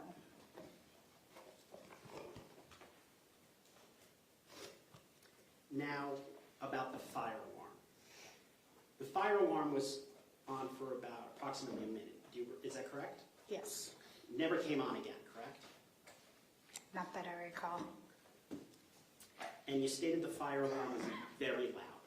Was it very loud inside of the actual classrooms or inside the buildings? Inside the classrooms, they are very loud. How about outside in the hallways? They are loud depending upon where you are. If there's an alarm outside of there, yes. In certain parts of the hallways, could you and I be having this conversation at this volume? Would you be able to hear me? I think so. If you're inside, though, you wouldn't be able to hear me, would you, at this volume? I would be able to hear you. You would, okay. I just don't know how clearly. Understood. Now, how close, using this map, I'm going to change the color to blue. How close approximately would you say you got to Mr. Peterson when you were walking down that hallway? You want me to draw on there? Yeah, please. I was approximately right around this area. Okay. And you testified that you only saw Mr. Peterson from the back. Yes, You didn't see what he was doing in the front. no, So you made this gesture as if a radio, and you pointed something out. Did you but see? I don't know what he was doing from the front. Okay, so when you did that, it's just, he might have been doing that. Correct. And you testified that the sounds of the shots were coming from in front of you, correct? Correct. Not to the left, correct? I don't know that for sure. I knew it was in the vicinity in front of me. It could have been the left, it could have been the right, but I knew it was forward, And what building was in front of you? from the where you- 1200.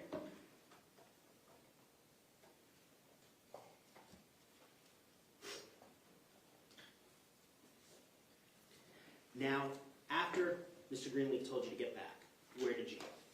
I went into the first room, and I'm marking on here. Yes, please. The first room in the 700 building. On the south side of the building. Yes, I believe it's 702. And who were you in there with? Brandy Hermosillo. Just the two of you? Yes. Now, you said that you were in the 100 building, so administration, Yes. when this all began, correct? Yes. Why were you in the 100 building? I was on planning, so I had some paperwork that I needed to turn into the office Where is your regular classroom? in the 1200. In the 1200 building. On what floor? Second, Which classroom? 1, 2, 3, 4. Do you know if shots were ever fired Yes. in that classroom? Yes. Now, at that time, because you were in planning, no students were in that classroom, luckily, Thank correct? goodness, yes. And obviously, you weren't in the building either. Correct.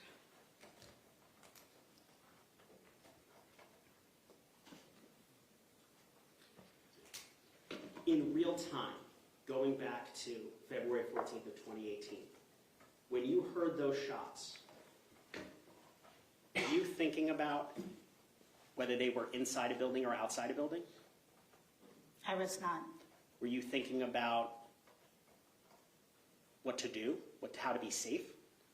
Absolutely. That was your concern, Yes. to get out of there. Yes. So it was so loud that you immediately turned around, ran away, and went into classroom 702. Yes. And that's part of the Code Red training, that if you see your students, but you didn't have any students that day, get them in the classrooms, then shelter yourself, correct? Correct. So, and you were trained to do that, correct? Yes. There were classes, classes to teachers, presentations to teachers about what to do in Code Red.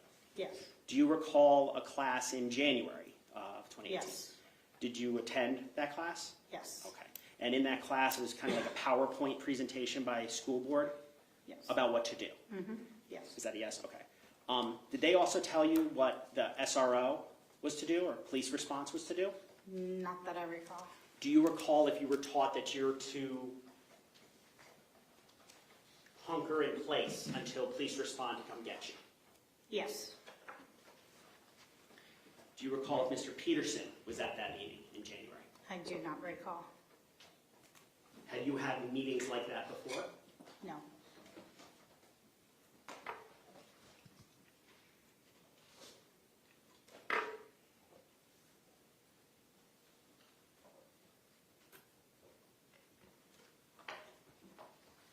Now, did you have a radio with you that day? Yes, the other person had a radio with her, so we had it on very low. So Ms. Hermosillo had a radio? Yes. Did you hear a Code Red announced over the radio? I do not remember. We didn't have it on very loud at first, so I don't remember if I did or not. So once you were hunkered in that room, you turned the volume down, correct? Yes. And that's what you're taught to do in Code Red if you have a radio, correct? Yes. And that's so that if a shooter's coming by, they don't hear someone in the classroom, Correct. correct?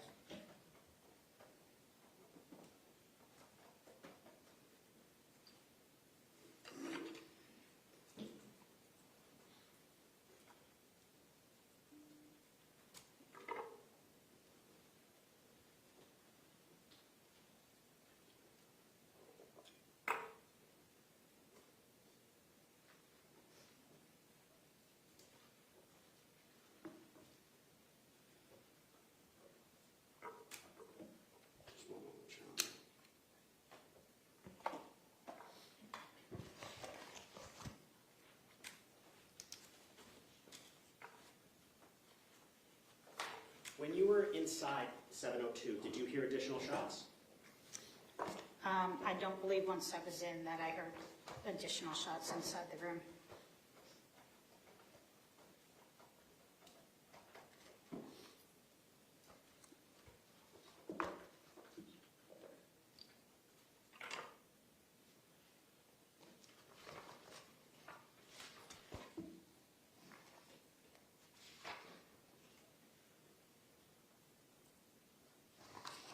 The shots that you heard, did they sound like a long burst?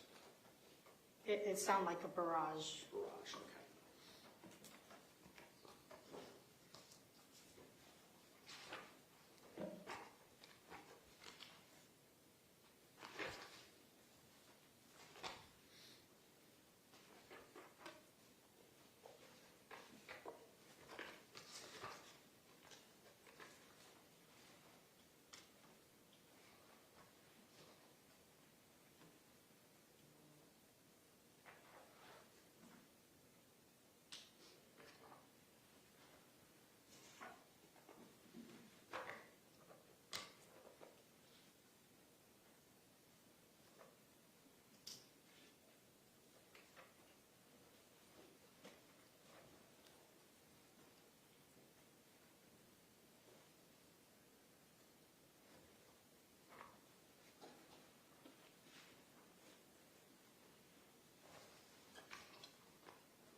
Over the school radio, although the volume was turned down, did you hear any communications about the 1200 building?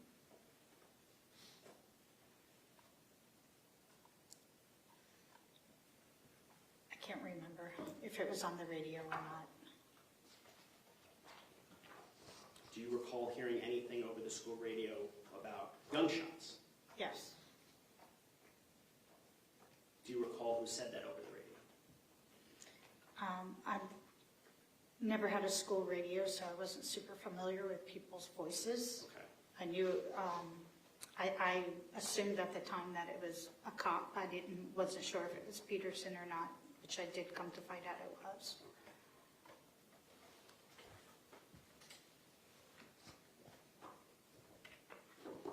I have nothing further on it. Okay, based on that, I agree, you're right.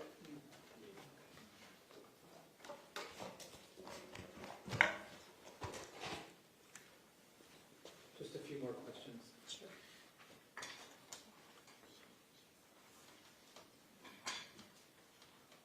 I don't know exactly where this was, but let me just ask you. Also in front of you was the senior lot, correct? Yes. In your mind, did you rule out that the sounds of gunfire could be coming from the senior lot? I did not rule anything out. And also, there were a few times when you said, I'm trying to remember, I don't remember. This happened 5 years ago, correct? Yes, Was your memory better 5 years ago? absolutely. And do you remember giving a sworn statement to law enforcement? Yes, multiple. Okay.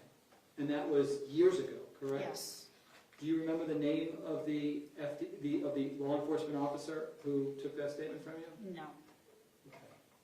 If you had your statement to look at, would that refresh your recollection? Sure. Let me show you what's been marked as Defense Exhibit O. You could just take a look at that, and if that refreshes your recollection of who took your statement. Yes, I remember. And who was it? Keith Riddick, Special Agent Louis Negret. Okay. Thank you so much. I appreciate it. Based on that, any referrals? No, Your Honor. Okay. Judge, I just have a question. The teacher that she was with, can you give me that name of the teacher? Brandy Last name? Hermosillo, Hermosillo, maybe? Okay, I'll look it up. Thank you.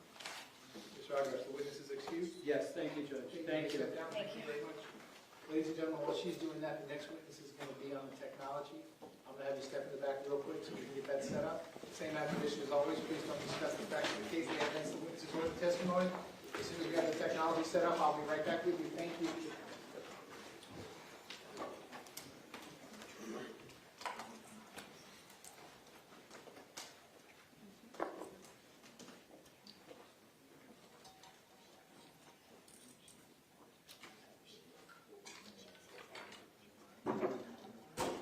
Here, we're outside the presence of the jury. Everyone can be seated.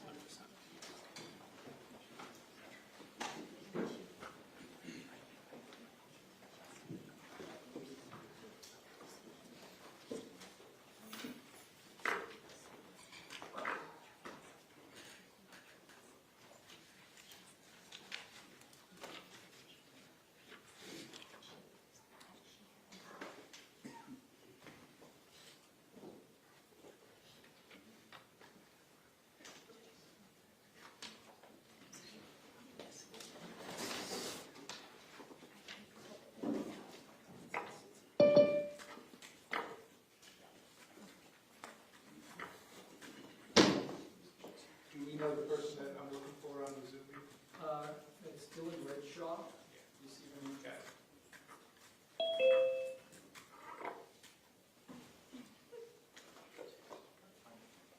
We just need to get Mr. Peterson. I'm working on that now.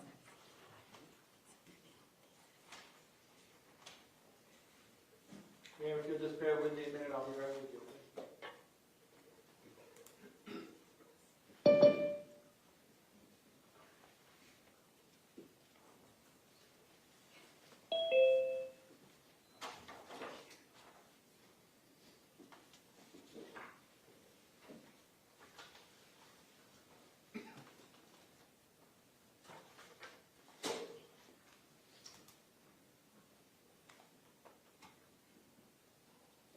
And can I see you? Can I get you to unmute your sound, please?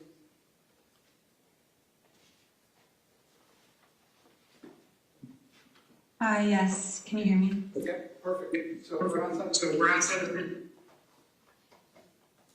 do it. Wait, say that again?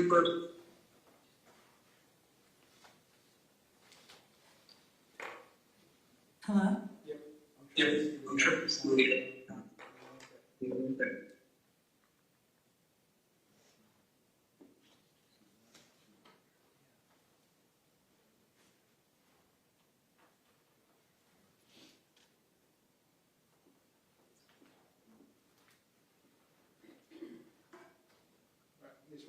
Ms. Redshaw. Hi. Maybe mute yourself. Mute myself? Yes. Without you in the meeting. Can you hear me now? No, she No. I'm just going to try the volumes now.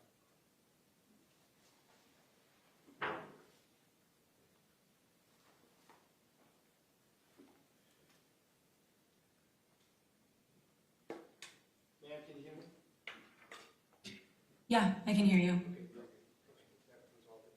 All right, so we're going to do this outside of the presence of the jury, and then I'm going to bring the jury back in, and I'm going to do this again in front of the jury, and then the lawyers are going to ask you some questions, okay? Yeah. Wait, without the jury in, I'm going to tell the story twice, or no? I'm just going to put you under oath here and make sure everyone can see you and hear you, okay? Raise your right hand. Swear to tell the truth, whole truth, nothing but the truth? Yes. Yeah. You can put your hand down. Can you please state your full name and spell your full name? Dylan Redshaw. DYLANREDSHAW. Mr. Peterson, can you see and hear the witness? All right, and Ms. Redshaw, can you see and hear Mr. Peterson? I can't see anyone. You can't see anyone. No, my camera is like viewed at like this like desk, but no one's standing there. That's like all I see is like the desk with a computer, but no one's standing there. You don't see, you don't have another person on your frame? Oh, I see, yes, I see Mark. Okay, so you can, No. can you see the gentleman with the blue jacket and the dark striped tie? Yep. Mr. Peterson, you can see and hear the witness?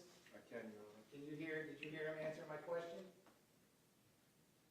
I did very quietly, but I can see him, yeah. No, I need to make sure you can hear him, ma'am. Hold on. Maybe if you said a little louder, I could hear enough. Yeah, As loud as you can, sir. Can you see and hear the witness? I can, Your Honor. that was cool. Yeah, I could hear. Okay, state, ready to proceed? Yes, sir. Defense ready to proceed? Yes, sir. Okay, can we bring the jury back in?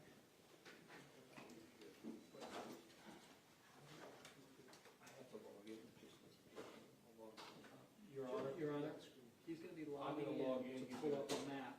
He has an exhibit he wants to share, so I'm gonna do it for him.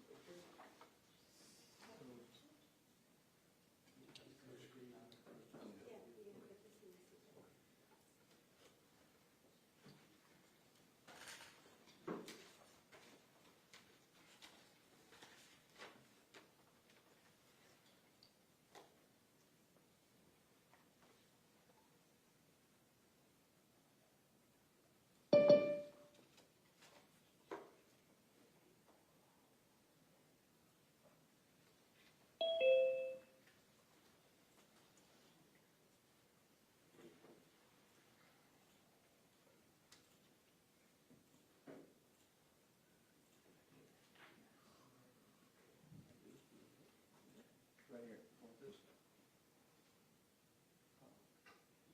Which map you got? Oh, I don't have yours.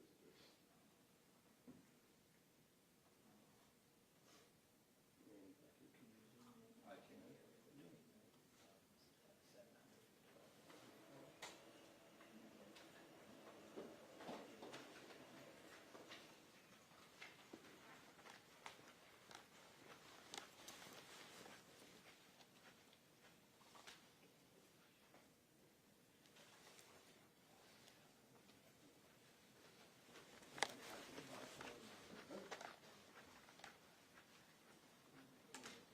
Don't worry about it? Okay. Okay.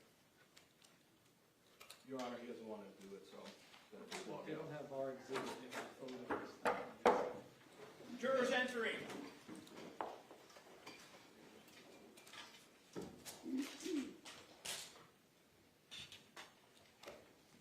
Ladies and gentlemen, welcome back. Come on in.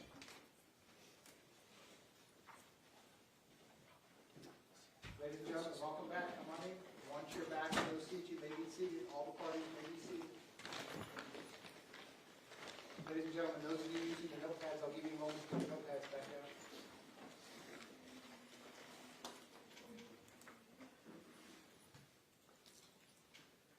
All right, ladies and gentlemen, when we took our quick break to set up the technology, we were in the middle of the defense presentation. We're going to resume at that point. Defense, when you are ready, you may call your next witness. Thank you, Your Honor. The defense calls Dylan Redshaw. Dylan Redshaw. Ms. Redshaw, can you raise your right hand, please? You swear to tell the truth, whole truth, nothing but the truth? Yes. Okay, you can put your hand down. Can you please state your full name and spell your full name? Dylan Redshaw, DYLANREDSHAW. Mr. Eyewash, you may inquire. Good afternoon, Ms. Redshaw. Hi. Hi. Would you prefer that I call you Dylan or Ms. Redshaw? Dylan is good. Okay. Thank you. Dylan, where are you right now? What city? Tallahassee, Florida. And how come you're there? Because I went to college here and I'm working here over the summer. And did you graduate? I just graduated, yeah. Congratulations. What kind of Thank you. what kind of work are you doing? I graduated with an acting degree. Okay. And did you ask that we accommodate you to appear by Zoom so that you didn't have to fly in to be in court? Correct. Okay. I want to direct your attention to February 14, 2018, the day of the shooting. Do you remember that day? I do. Okay. Tell us what you were doing prior to the fire alarm, the second fire alarm, the one in the afternoon. What were you doing? I was sitting in the drama room, which was room 710, and we were rehearsing for a show. And I was sitting in the drama room office, and I was like doing my like AP US history homework on my computer. Whose classroom were you in? Do you remember? Miss Hertzfeld. Miss Hertzfeld? Mhm. Is that a yes? Yes, yes. Okay. And then what happened? Tell us what happened. So I was sitting doing my homework and then the fire alarm went off and I thought in my head we already had a fire alarm. I thought I don't want to go outside for the fire alarm. We already had one, I'm lazy. But then my teacher, Ms. Hertzfeld, said, come on everyone, let's go out for the fire alarm. Do you remember Perry and Ruby Harris? Do you remember those students? I don't remember them. I mean, I know them, they're my friends, but I don't like remember seeing them or anything. Like, I just like, I know they were in drama at that time though. Okay. They were with me like in the aftermath, but like I don't like remember like seeing them at that time or anything, but they were in the bathroom with me. All right, and so you go out of your classroom, and then what happens? Yeah, so I go out of my classroom for the fire drill, and I get about halfway in between where my building is and the freshman building. Is the freshman building also known as the 1200 building? Yes. Okay, so you're halfway between the 700 building and the 1200 building, and then what happens? Right. Then I hear the loudest sound I have ever heard and probably will ever hear in my life, I hope. What did it sound like? What did it sound like, Dylan? It sounded like boom. Was it one long big boom, or was it multiple? It sounded like one long big boom, but upon reflection I know that what it was like boom boom boom boom boom boom, but it sounded like one long boom because it was a bunch at once. Okay. In the moment though, it sounded to you like one long boom? Yeah. And what did you do next? I froze. How are you feeling?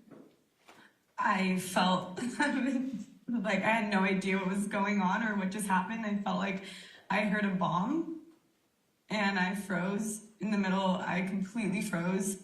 And I remember my body I just turned my body and I just was frozen. I just was completely frozen.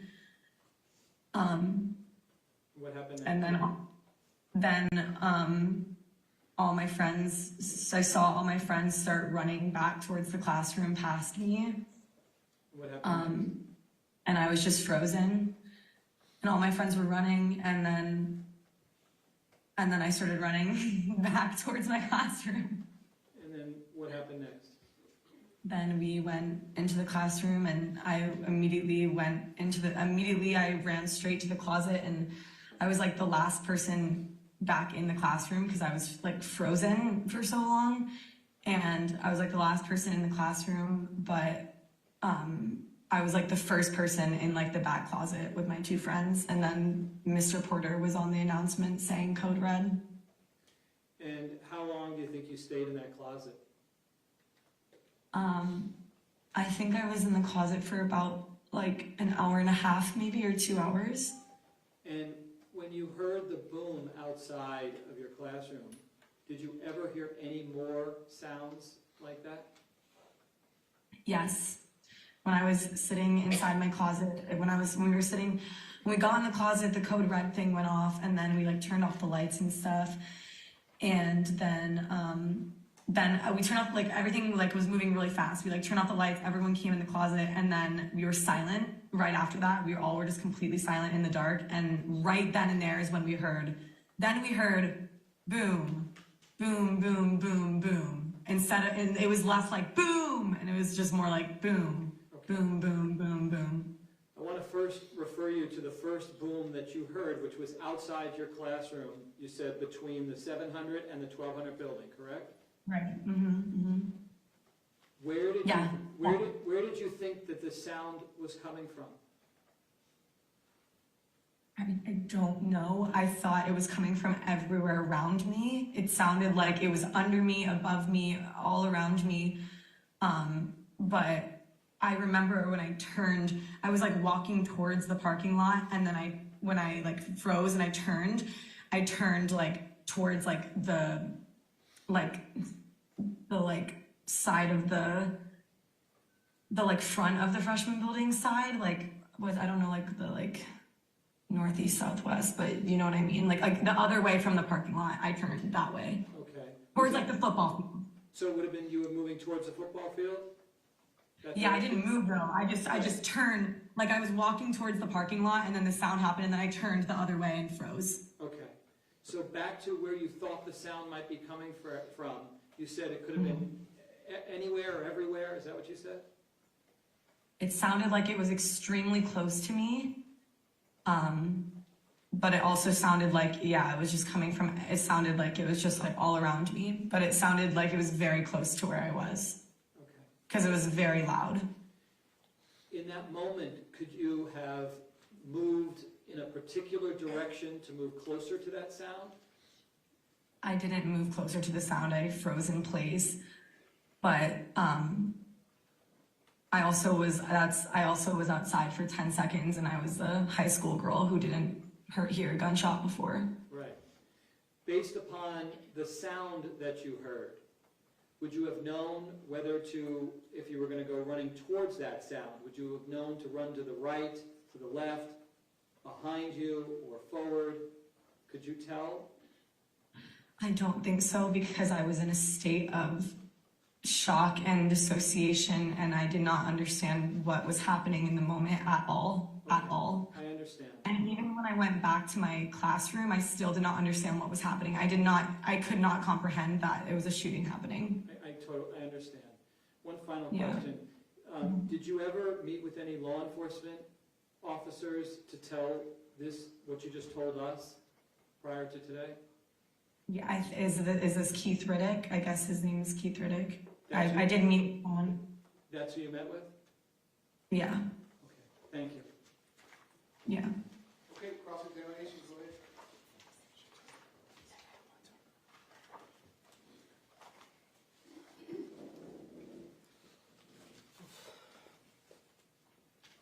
Good afternoon, Dylan. How are you doing?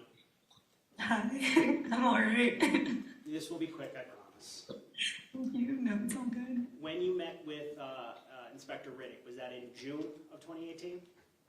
Yeah. Okay. And going back to what you just testified to Mr. Iglarsh, you stated that it was the loudest sound you'd ever heard in your entire life, correct? Yes. And then you heard a boom before you went back to the classroom and booms while you were in the classroom, correct? Yes.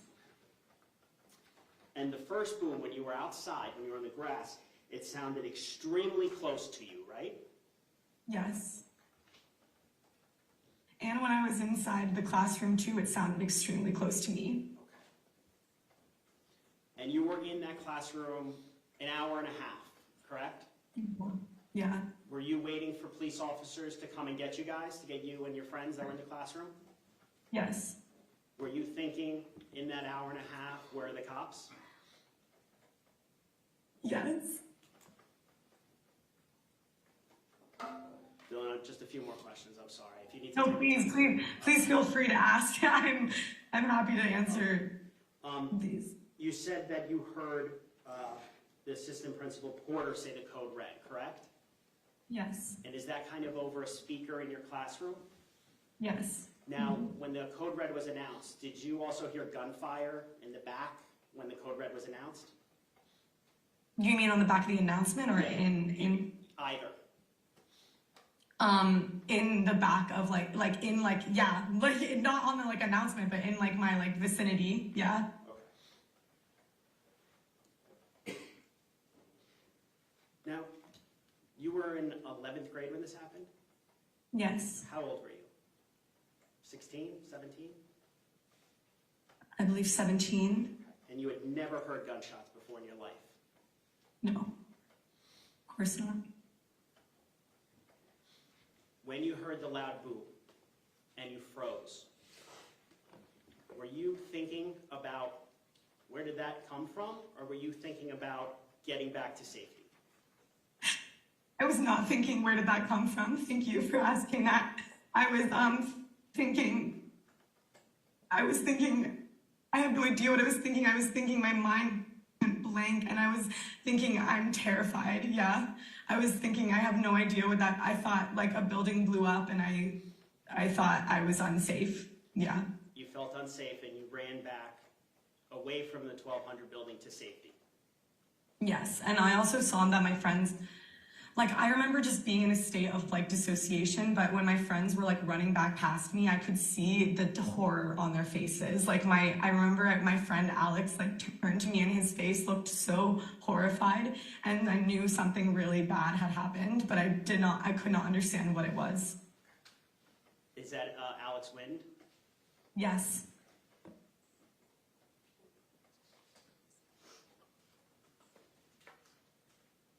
Just 1 second, Dylan. No, thank you.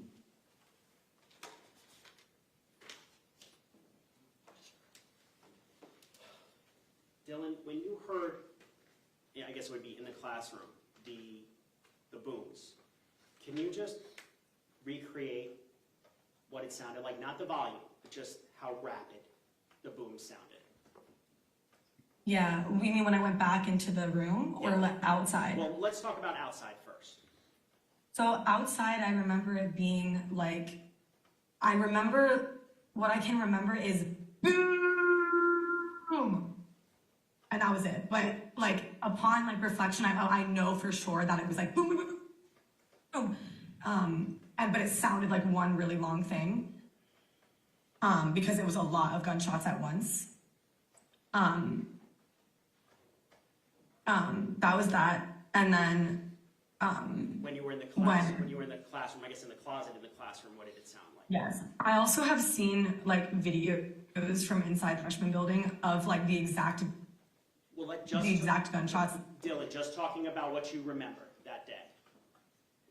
We're not going to focus on any of the videos that you've seen. Just from what you recall that day, when you were in Ms. Hertzfeld's classroom, in the closet hiding, what did the shots sound like in succession, not volume?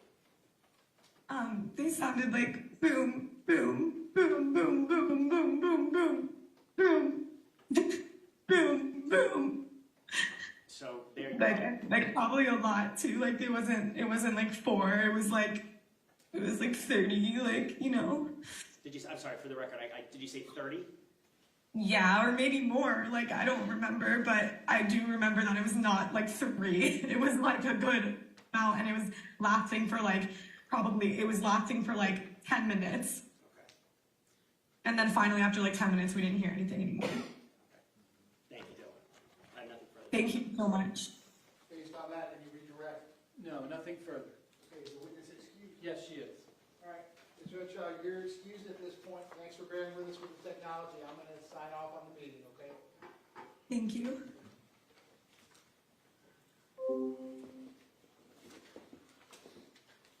Okay, defense, you may call your next one. Thank you, Your Honor. The defense calls Angela Mize. Angela Mize.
If I could have you come all the way up here to the witness stand, please. Once you reach it, before you have a seat, you just stop and look at me. Raise your right hand. You swear to tell the truth, whole truth, nothing but the truth. Yes, sir. Please be seated. And once you are seated, if I can get you to scoot that chair all the way forward as far as it will go, will you please state your full name and spell your full name? Angela Mize, Angela Mize. Mr. Igosh, you may inquire. Good afternoon, Ms. Mize. What do you do for a living? Can you tell the jurors? I'm the Director of Regional Communications for the Broward Sheriff's Office. And what does that mean? I oversee operations for 911, law enforcement, and fire dispatch services. And how long have you been doing that? I've been with the Sheriff's Office 30 years, in communications for 28 of those years. I've been a director since 2019. What is the purpose of the Broward County Regional, it's called the Communications System, correct? That is correct. Regional communication system, the intent behind it is to consolidate and to share the platforms that are critical to 911 and dispatch services, specifically the computers, the radio, and the telephone system. Did all the agencies participate in the 911 system back on February 14, 2018? No. Which agencies did not participate? Coral Springs and Plantation. So let's talk about Coral Springs, for example. What did that mean because they weren't participating with 911? What did that mean?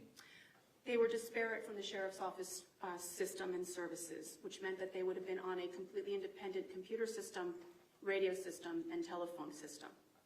Do you know why? Why they didn't participate? There's a number of reasons, but essentially they just wanted to maintain independence and have their own ability to control their systems. And so if a 911 call was made from a cellular phone on February 14, 2018, where would that 911 call go? In the city of Parkland. That's correct. The 911 for a cellular phone would have been delivered to Coral Springs. Would BSO be notified of the contents of those calls? Not automatically, no. How, if they wanted to share that information, how would they have done that? Coral Springs would have had to have transferred the caller to us. Is there any other way other than transfer? Well, let's talk about transferring. Tell the jurors what transferring calls over to BSO would mean. Well, essentially, if anybody ever dialed 911, it's not something that you potentially see commonly, where essentially you're reaching a 911 operator, but what you need cannot be serviced by the operator you're reaching. So what happens is that phone call now needs to be transferred to an operator that can provide the services, be that law enforcement or fire rescue or both, in order to assist you. And so on February 14, 2018, if a call came in, let's say from a landline, who would get that call in Parkland? Parkland landline 911 calls go to BSO. Okay. But every cellular call that, for example, would be made by students on campus, that would go where? Coral Springs. And we talked about transferring. Are you aware of Coral Springs ever transferring any of the calls that they received to BSO during the shooting? We received, if I recall correctly, 2 to 3 calls that were connected to us from Coral Springs. However, we did not communicate with the callers. Coral Springs transferred over to us, but then verbally advised what information they had obtained themselves. So we never had direct one-on-one interrogation with those callers that Coral Springs received. Do you recall what information Coral Springs would have relayed to BSO dispatch during the shooting? They gave us preliminary information based upon the first couple of moments of the incident occurring, so it was very preliminary. I don't recall specifically what exactly they had informed us. I do know by looking at subsequent information that they had received a lot, very specific information as far as location, victim count, things of that nature. We did not get that information. At all? Not that I recall, no. And so you can tell us then whether or not anyone from BSO went on the BSO radio and then would have alerted law enforcement deputies specifically where the shooter or shooters may have been located. We would not have had that information to give to the deputies on the radio. That is correct. Did you have any information that even people were injured or killed in the 1200 building? Not that I recall. Not at that time. And then that information wouldn't have gone out on the BSO radio, correct? Correct. And then if my client is monitoring his BSO radio, he wouldn't have known that information. Is that correct? Correct. Speculation. Well, it's overruled. She already answered the question. Go ahead, sir. Ask your next question. Is there another way other than transferring that Coral Springs could have gotten information to BSO to be then communicated to deputies on the scene? They could have utilized the radio system through what we refer to as a patch. Explain for the jurors about that. A patch is essentially connecting two radio talk groups together so that the users on either talk group now have a shared resource, so they're hearing each other. And was that ever done during the shooting? Not that I recall on the law enforcement side now. Do you know how it is initiated? In other words, who tells the person to do a patch? It could be done by the field requesting it. It could be done by the communications center initiating it based upon the circumstances. But the key to a patch is having the ability to do that. And do you believe that not having a patch in any way affected the BSO deputies on the scene? Objection to speculation, calls for opinion. That's the thing. Do you have any information concerning whether the radios, the BSO radios, were functioning properly during the shooting? They were functioning. However, the radios have capacity. So what had happened was the radio system met its capacity. And as a result of that, it was throttling. And what that would mean is the end user would experience what we refer to as bonking. It is literally just that kind of a noise. It's a busy signal. Similar to on a landline phone, if you dial a phone number and that caller is on the other line, you may hear a busy signal. Same concept. That's what the radio system was doing. How long had this radio system been in use at the time of the shooting? Again, that's a Broward County question. My understanding, approximately 25 to 30 years, that system would have been up and running at the time of the shooting. Did you believe the system was capable of handling the volume of calls that were being made during the shooting? Objection, Your Honor, calls for speculation and opinion. Yeah, that's the thing. To patch a radio system like Coral Springs to BSO, how long would that process take? Seconds. Hitting a couple buttons? Essentially, yes. It's two icons, essentially clicking two icons together to establish a patch. Okay. I have nothing further. Thank you. Cross-examination, go ahead. Thank you, Your Honor. Ms. Mize, on direct, you were asked about the radios, and you said functioning but at capacity. Is that like a bandwidth issue? Sure, essentially. Okay. Yes. So before every officer in Broward County or BSO officer in Broward County arrives at a scene, the radios are functioning. Yes. Do you know specifically when the radios started throttling? Time-wise, I do not know off the top of my head. But based upon your experience, it would be when a large group of backup arrives. When a large group of utilizing or users is keying up, not necessarily arriving, but when they're keying up. And until the radios meet this capacity, they're functioning. Yes.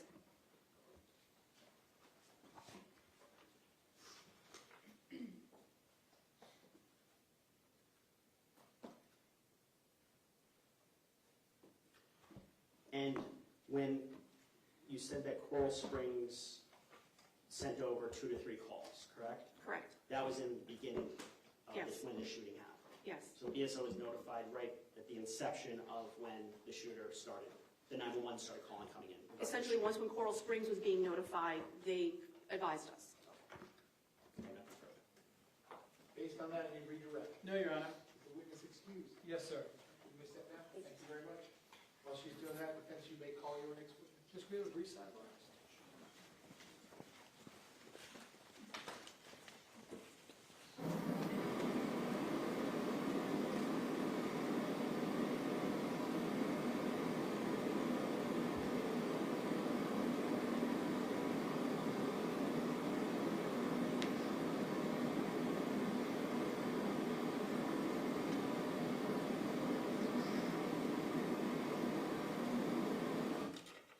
Okay, ladies and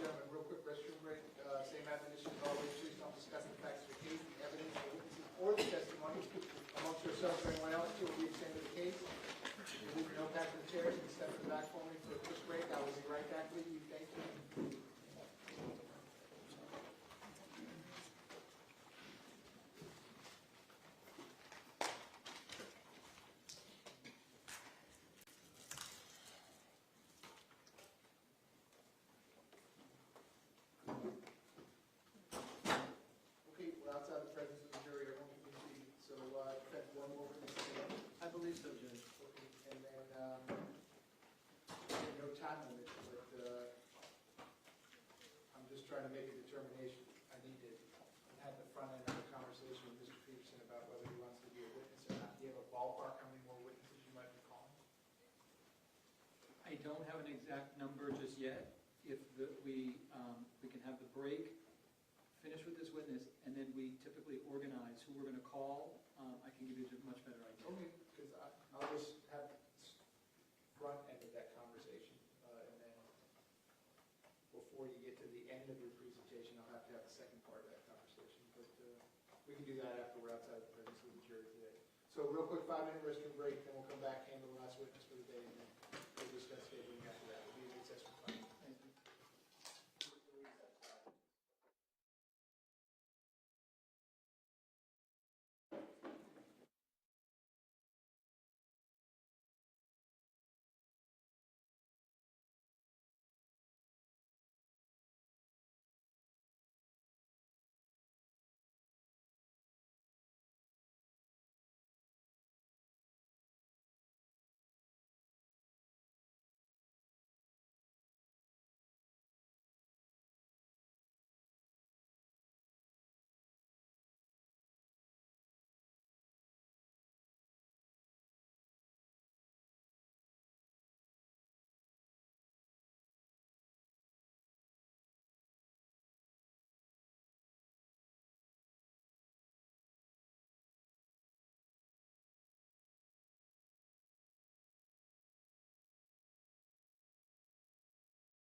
Okay, please bring the jury back.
Jurors entering.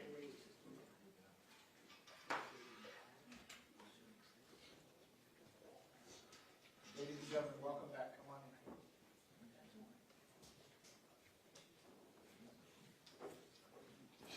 Ladies and gentlemen, welcome back. Come on in. Once you're back in the seats, you may be seated. All the parties may be seated. Ladies and gentlemen, those of you using the notepads, I'll give you a moment to get the notepads back out.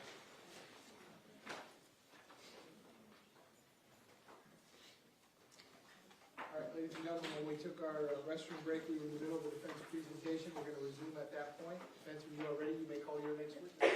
Thank you, Your Honor. The defense calls Sandra Rennie.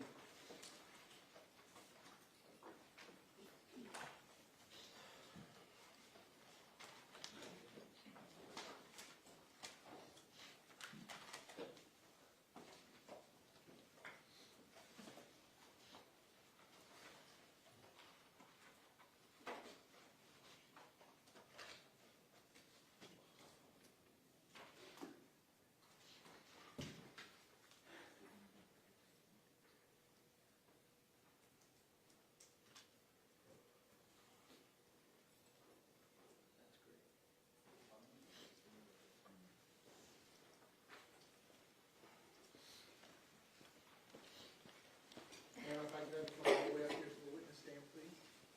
Once you reach it, but before you have a seat, you can just stop and look at it. Raise your right hand. You sort of tell the truth, whole truth, nothing but the truth. Please be seated. And once you are seated, if I can get you to scoot that chair forward as far as it will go. Can you please state your full name and spell your full name? Sandra Rennie, Sandrarennie. Mr. Agash, you may inquire. Thank you, Your Honor. Good afternoon, Ms. Rennie. Good afternoon. How are you feeling right now? I'm a little anxious. Yeah? Have you ever testified in front of a jury before or in court? No, What do you do for a living? I'm a teacher. Can you speak up a little bit? It might be just make sure we all can hear you. Okay, I'm a teacher. And how long have you been a teacher? About maybe 25 years. And how long, have you ever taught at Marjory Stoneman Douglas? Yes, I How long teach have at you- one. How long have you been teaching there? 6 years? And back on February 14, 2018, is that where you were teaching? Yes. And what did you teach? I taught AP Computer Science principles, and I also taught engineering. And where was your classroom located, in what building? My classroom is in the 700 building, room 702. All right. Let me show you and see if this photo contains where your class might be. This is Defendant Defense Exhibit E. Can you take a look at this photo? Is your class in this photo? Turn around the other way. Okay, wait, this is a 1200 building, Correct. so no, my class is on the other side of that building. Okay. And would it be closer to the west side or the east side? It's, okay, wait a minute. Let Sorry. me get my Sorry. bearings. So, West side would be towards the football field, that direction, and Yeah. the east side is the other way. So is your classroom closer to the west side of this or the east side? the east side. Okay. Approximately how many students did you have around the time of February 4th, on the day of February 14, 2018? And when the fire alarm went off, we're specifically talking about? Approximately 35 students. Okay. And tell us what happened. I had a student who requested to go to the 1200 building to get his course card signed by a teacher. So I allowed him to go, and he returned very quickly. And he was a little winded, and he told me that he went into the building, he opened the door, and he saw smoke in the hallway, and someone was running around in the smoke, and it sounded like they were setting off firecrackers. So he didn't go in, he ran back to the classroom to tell me. Okay, and what did you do next? Well, as he was telling me the story about what was going on, the fire bells went off, so I automatically assumed it was because of the firecrackers that were being set off in that building, as he said, the smoke in the hallway. So we started to exit my classroom, 702, to head towards the 1200 building because that's my evacuation route if ever there's a fire. And then what happened? So when I got to the corner of my building to turn left, to go down the hallway towards the 700 building, I stopped the kids for a minute and I went ahead of them to look down towards the 1200 building, and that's when I heard the gunshots. I heard 5 gunshots. Did you know that there were gunshots right away? Yes, I did. Okay. I did. Even though you had heard your student tell you firecrackers, you knew there were gunshots? I knew they were not firecrackers. Okay. So my next thought was, it sounds like gunshots. Okay, what happened next? And then, right about that time, I saw Deputy Peterson run across the walkway, like coming from the front of the building, there was another building off to the right. He came and he ran across my pathway. And as he was running across, I heard him saying, "Get back." Who was he saying that to? Who was Deputy Peterson saying get back to? I assumed he was saying get back to the teachers who were on that side of the building that faces the 1200 building, because they may have, I'm assuming, they may have been coming out of their classroom at that time because of the fire bells. So he was probably telling them to get back. I don't know if he saw me, but I just heard him say get back. And how close were you to Deputy Peterson when you heard these 5 shots? He was probably maybe 10 feet away from me. All right. And where did you think that those 5 shots were coming from? I thought they were coming from between the 700 and the 1200 building. There's that grassy area in the picture. Does this photograph kind of memorialize where you thought the shots were coming? Yes, because I was at so my classroom is on that side of the building, so I was coming up the hallway here. Yes. Because I was going to go out past the 1200 building to my evacuation zone. Okay. But when I got like here, down in that hallway, I stopped there. I thought it was coming from here in this grassy area. Okay. But I couldn't see. and he ran across, like from here to here. He was running into the grassy areas. Okay. So, did it sound like the gunfire was coming from inside or outside? At that time, it sounded like it was coming from outside. Okay. And even though your student had told you that there were firecrackers inside the 1200 building, Yes, you still thought that the shots were coming from outside? yes. It sounded that loud. Okay. Didn't sound like it was inside of a building. Okay. And do you have any familiarity with whether there's an echo in that area that you were at? There is a hallway that I had to walk through, and yeah, there's an echo. There's the auditorium building, which is that building that Deputy Peterson ran by, and then there's my building. So, and then it's a kind of like a covered walkway that you have to walk through. So yes, there is an echo there. Okay.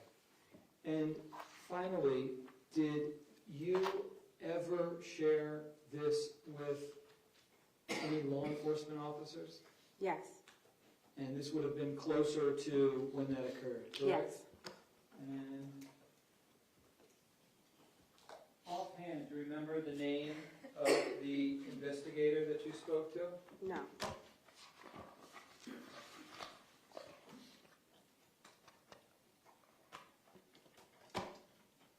when you gave your statement, though, this was years ago, correct? Yes. Was there ever a time when you heard those shots that you said, my goodness, it's coming from the 1200 building? No, I thought it was coming from outside between the 700 and 1200 building. Okay. Thank you for coming in today. Good You're luck to you. Thank you. Cross-examination, go ahead. Judge. Good afternoon, Ms. Rennie. Good afternoon. I'm going to show you a map on screen, Judge, if I may, and with the annotator. I'm showing you what's already in evidence as States Composite 17. Take this. Now, as you can tell from what I erased, you can actually mark on your screen just using your finger, okay? Okay. I know, I'll walk you through it, don't worry. Looking at the top of buildings. Are you familiar with this? Do you recognize this area? Okay, wait, let me see where I am.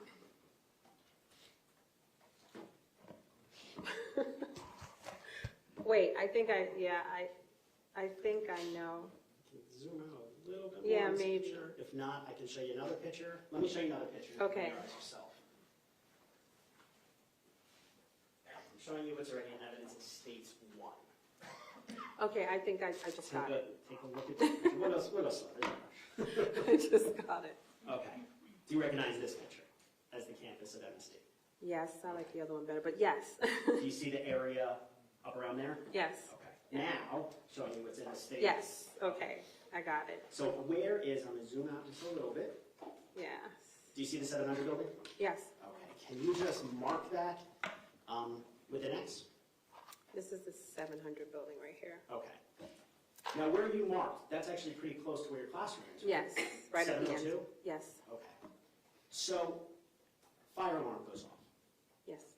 What route did you take?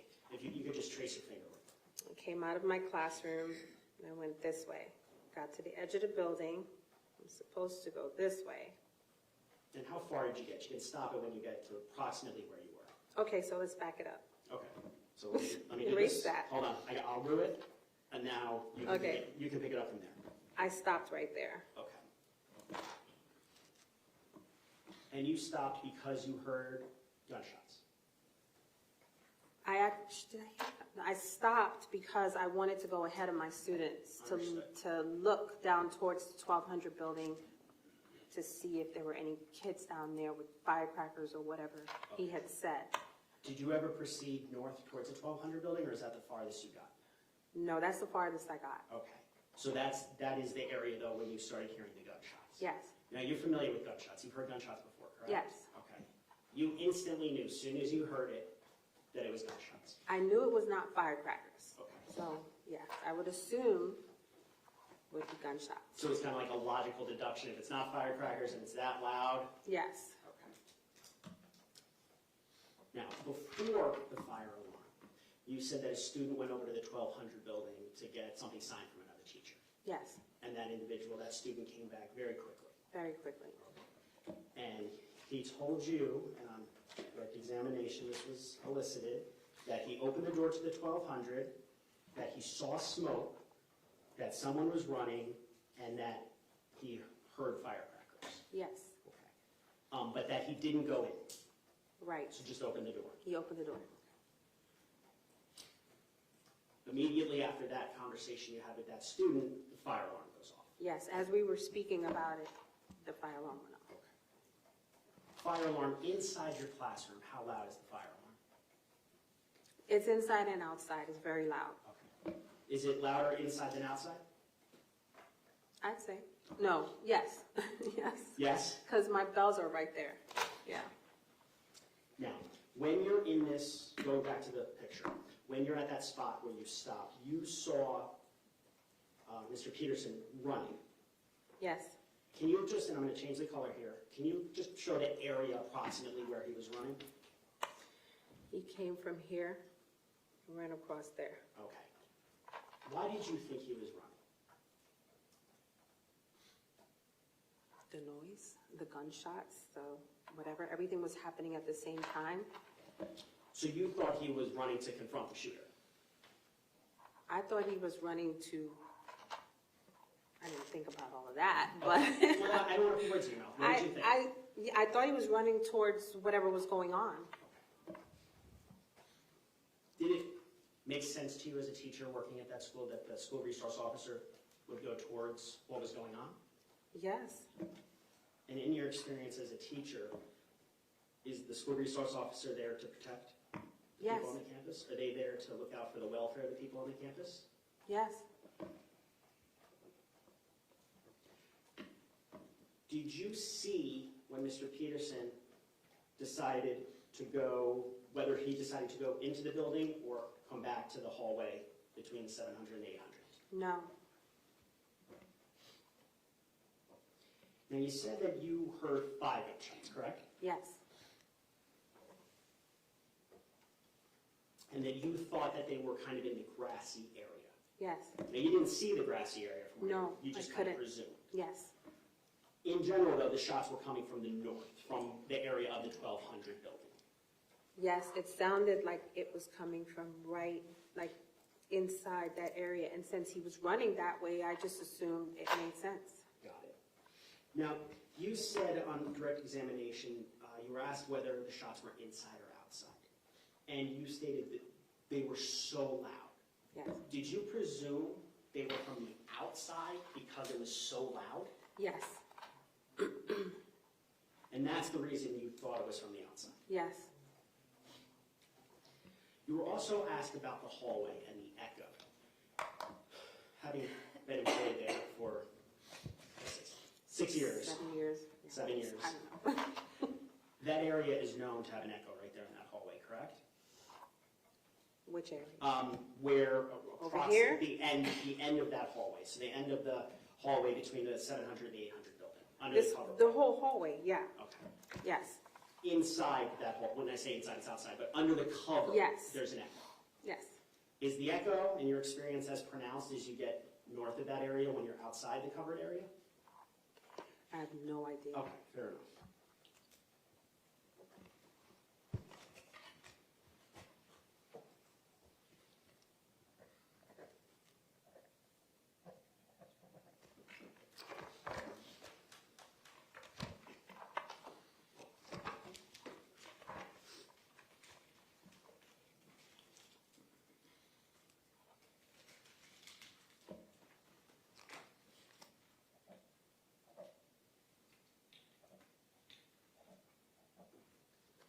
Did you also think that they were gunshots, not only based upon how loud they were, but the succession of the noises?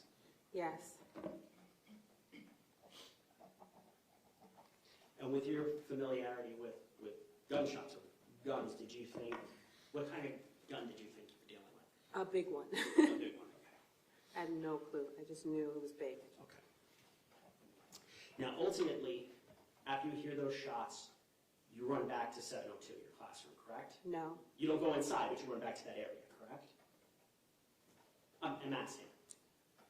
I ran past that area. Okay. You saw students, though, and you basically said, I run. told my students to run in the opposite direction. So which is run south. Towards the courtyard, yes. And I'm going to go back to...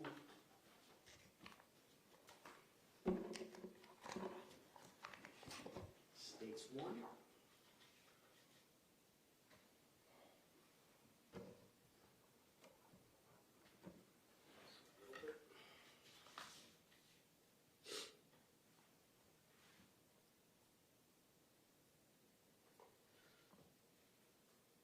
Now, from the area of 702, where did you run to? You were tracing right now. We ran here. In that building too, right there. Yes. Why did you tell your students to run in that direction? I know, silly question, but... No, well, I was afraid to go back into my classroom because in my quick thought, if the gunshots were here somewhere, if this classroom door is unlocked, I thought the gunman can come into this classroom right here. And this classroom, which is, I think, 701, is attached to my classroom. So it's actually connected by... They're connected. And it's also connected to 703 and 704. It's like a suite. So there's like 4 classrooms that are all connected. By a couple of doors. Yeah, you can go. So I figured if there's something going on there and they were to come in to that side, they would come into this classroom and then come right into my classroom. And I felt like that was not a good option. You were telling your students to run to protect them? Yeah, I told them to just run as fast as they can to the other side, which should lead them out to here and hopefully out. Okay, and is that what happened? We all ended up being stopped when we got to the main office and they told us to run into buildings and take cover. Because, yeah, it was just chaotic. Is that what you did? Yeah, so we ran into this building here, into that classroom. In the 200 building? In the 200 building, right there somewhere. Now, part of being a teacher there, you received Code Red training. Yes. In fact, January 2018, did you attend the Code Red training? Yes, I did. And that was offered by the school board, correct? Yes. Okay. Do you recall Mr. Peterson being there as well for that training? No, I don't remember. Your Code Red training is to get the students into safety and for you yourself to shelter, to hunker down, correct? Yes. And it's the and you're to stay there until police responds, correct? Or we get some type of all clear from administration. So either or, either all or. clear or the police come and get you. Based on that training, you're taught that the school resource officer, the police are going to do something, correct? Yes. That was your expectation, correct? Yes. And is that why you thought when you saw Deputy Peterson running that he was going to seek out the loud noises? Yes.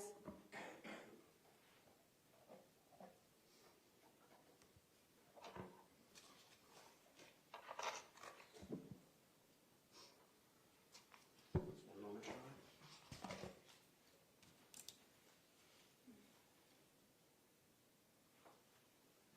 I have nothing further. Thank you. Based on that, you redirect. It's just very good. Go ahead. I want to make sure I heard you correctly. Shortly after hearing the shots, Yes. you thought you were in jeopardy if you just stood there in the area, correct? Correct. You didn't think necessarily the shots were contained within a particular building, correct? No. In fact, I think I heard you say that you were even thinking of running into one of the classrooms in the 700 building, but you passed on that, correct? Yes. And if I heard you correctly, it's because you thought that the shooter or shooters could actually even come into your classroom and do harm to you, correct? Yes, Okay. Thank you for coming in. I wish you the best. thank you. Based on that, we reclose. No. Is the witness excused? Yes, sir. You may step down. Thank you very much. Thank you. Mr. Ives, that's it for the presentation. It is, Your Honor, for today. Ladies and gentlemen, we're going to press pause. Each other a few minutes earlier today. The schedule going forward tomorrow, and again, we're still vastly ahead of the schedule I originally discussed with you. Tomorrow, which is Friday, June 23rd, I'm asking to be back at the jury room at 9:15. Tomorrow, which is Friday, June 23rd. Same admonition as always, please don't discuss the facts of the case, the evidence, the witness, or the testimony amongst yourselves or anyone else. Please do not do any research regarding this case, the people, places, parties involved. Please do not read the newspaper, do not watch the news, nothing on the internet, nothing on social media. I hope you all have a good night. I will see you tomorrow, which is Friday, June 23rd at 9:15 a.m. Have a good night. Thank you.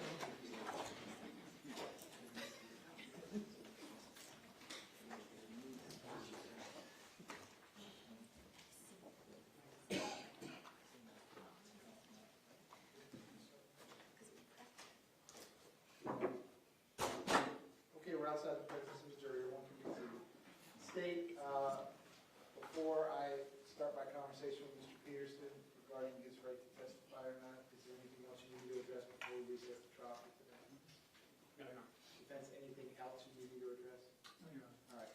So, Mr. Peterson, I'm going to put you under oath. I'm just going to start a conversation with you here, and then it's going to give you overnight to think about it, talk to your lawyer, talk to your family about it. And again, I'm not limiting the defense presentation, but at some point we're going to arrive where we have to make this decision, so I'm going to take care of this now. Okay, raise your right hand for me. You swear to tell the truth, whole truth, nothing but the truth. Thank you, Your Honor. Put your hand down. Please state your full name. Scot Ralph Peterson, Peterson, Scott with one T. And Mr. Peterson, regarding drug or alcohol use, any treatment for mental illness, nothing's changed with you since the last time I had a conversation with you. Correct? That's correct, Your Honor. How are you feeling this afternoon? I'm doing well. Your head is clear this afternoon. Yes, it is. Okay. So, Mr. Peterson, you've been present throughout the entire trial, correct? I have. Okay. So the state's already rested their case. We're in the middle of the defense presentation. At some point, we're going to reach the conclusion of the defense presentation, and you're going to have to make a decision about whether you want to become a witness in the case or not. So I'm only going to talk to you about that, okay? And I also want to make it clear, I'm not asking you any response that's going to invade your attorney-client privilege. I just want to make sure you understand the fundamental decision that you're going to have to make, okay? I understand, Your Honor. Okay. So I think you heard at great lengths, we talked about it during the jury selection process. Your right to testify or not, it's your fundamental right. Okay? If you want to become a witness in this case, you get to do so. If you do not want to become a witness in this case, that's fine too. It's your fundamental decision to make. You with me so far? I am. Okay. So you heard, I think in jury selection, I've already read the instruction to them. If you elected to not testify, I would read that same instruction to the jury if we were to reach that part of the trial, that they're not to consider that in any way, shape, or form. It shouldn't impact their deliberations in any way. The fact that you chose not to testify, they are to put that aside and merely make a decision based on the evidence, witnesses, and testimony that's been put in front of them. Has the government met its burden of proof? Have they proven each element of each or any of the crimes charged beyond a reasonable doubt? You with me so far? I am, Your All Honor. right. Now, if you chose to testify, there's a different instruction I would read. And essentially it says that I want you to treat Mr. Peterson's testimony the same as the testimony of any other witness. All the rules apply the same. If you find him credible, if you find him believable, I want you to believe what he told you. If you find him not credible or not believable, you can put his testimony aside. If you find some of it credible but other parts not credible, you can take the parts that you believe and you can put the rest aside. In other words, all the same rules will apply. I want them to treat you the same as any other witness. You with me on that? Yes, I am, Your Honor. So what I want to make sure you understand, sir, is I'm sure your lawyer already has given you his best advice. I'm sure he will continue to give you his best advice.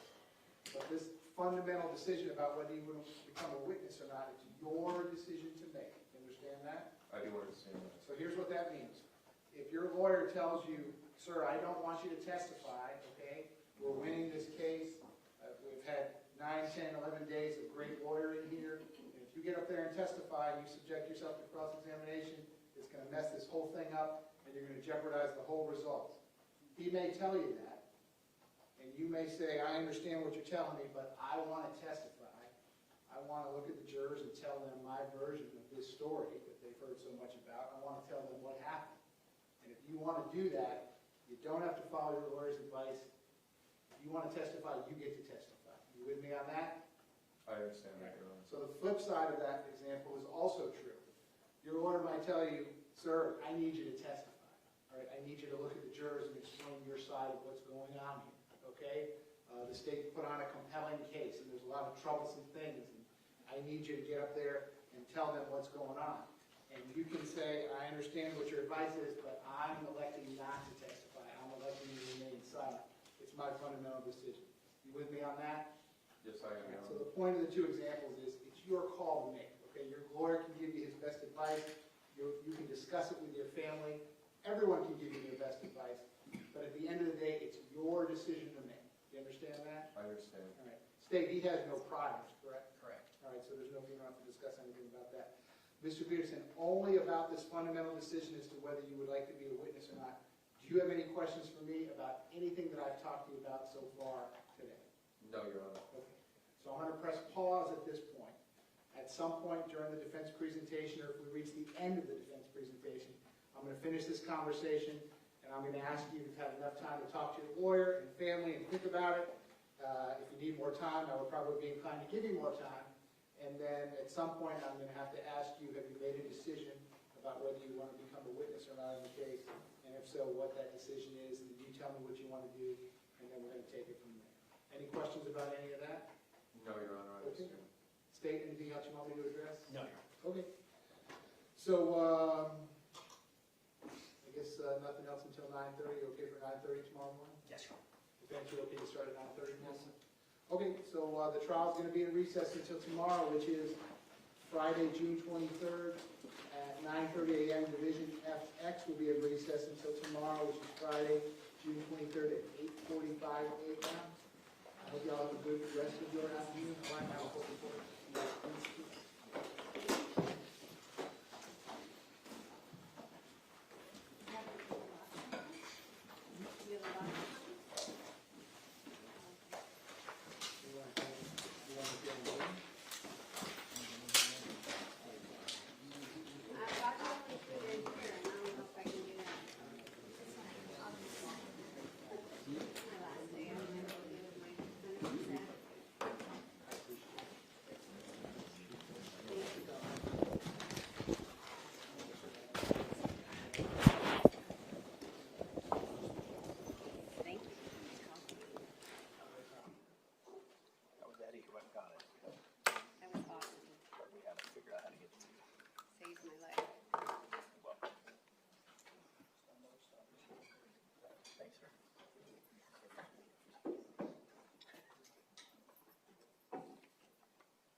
I was just absolutely devastated. I thought it was broken.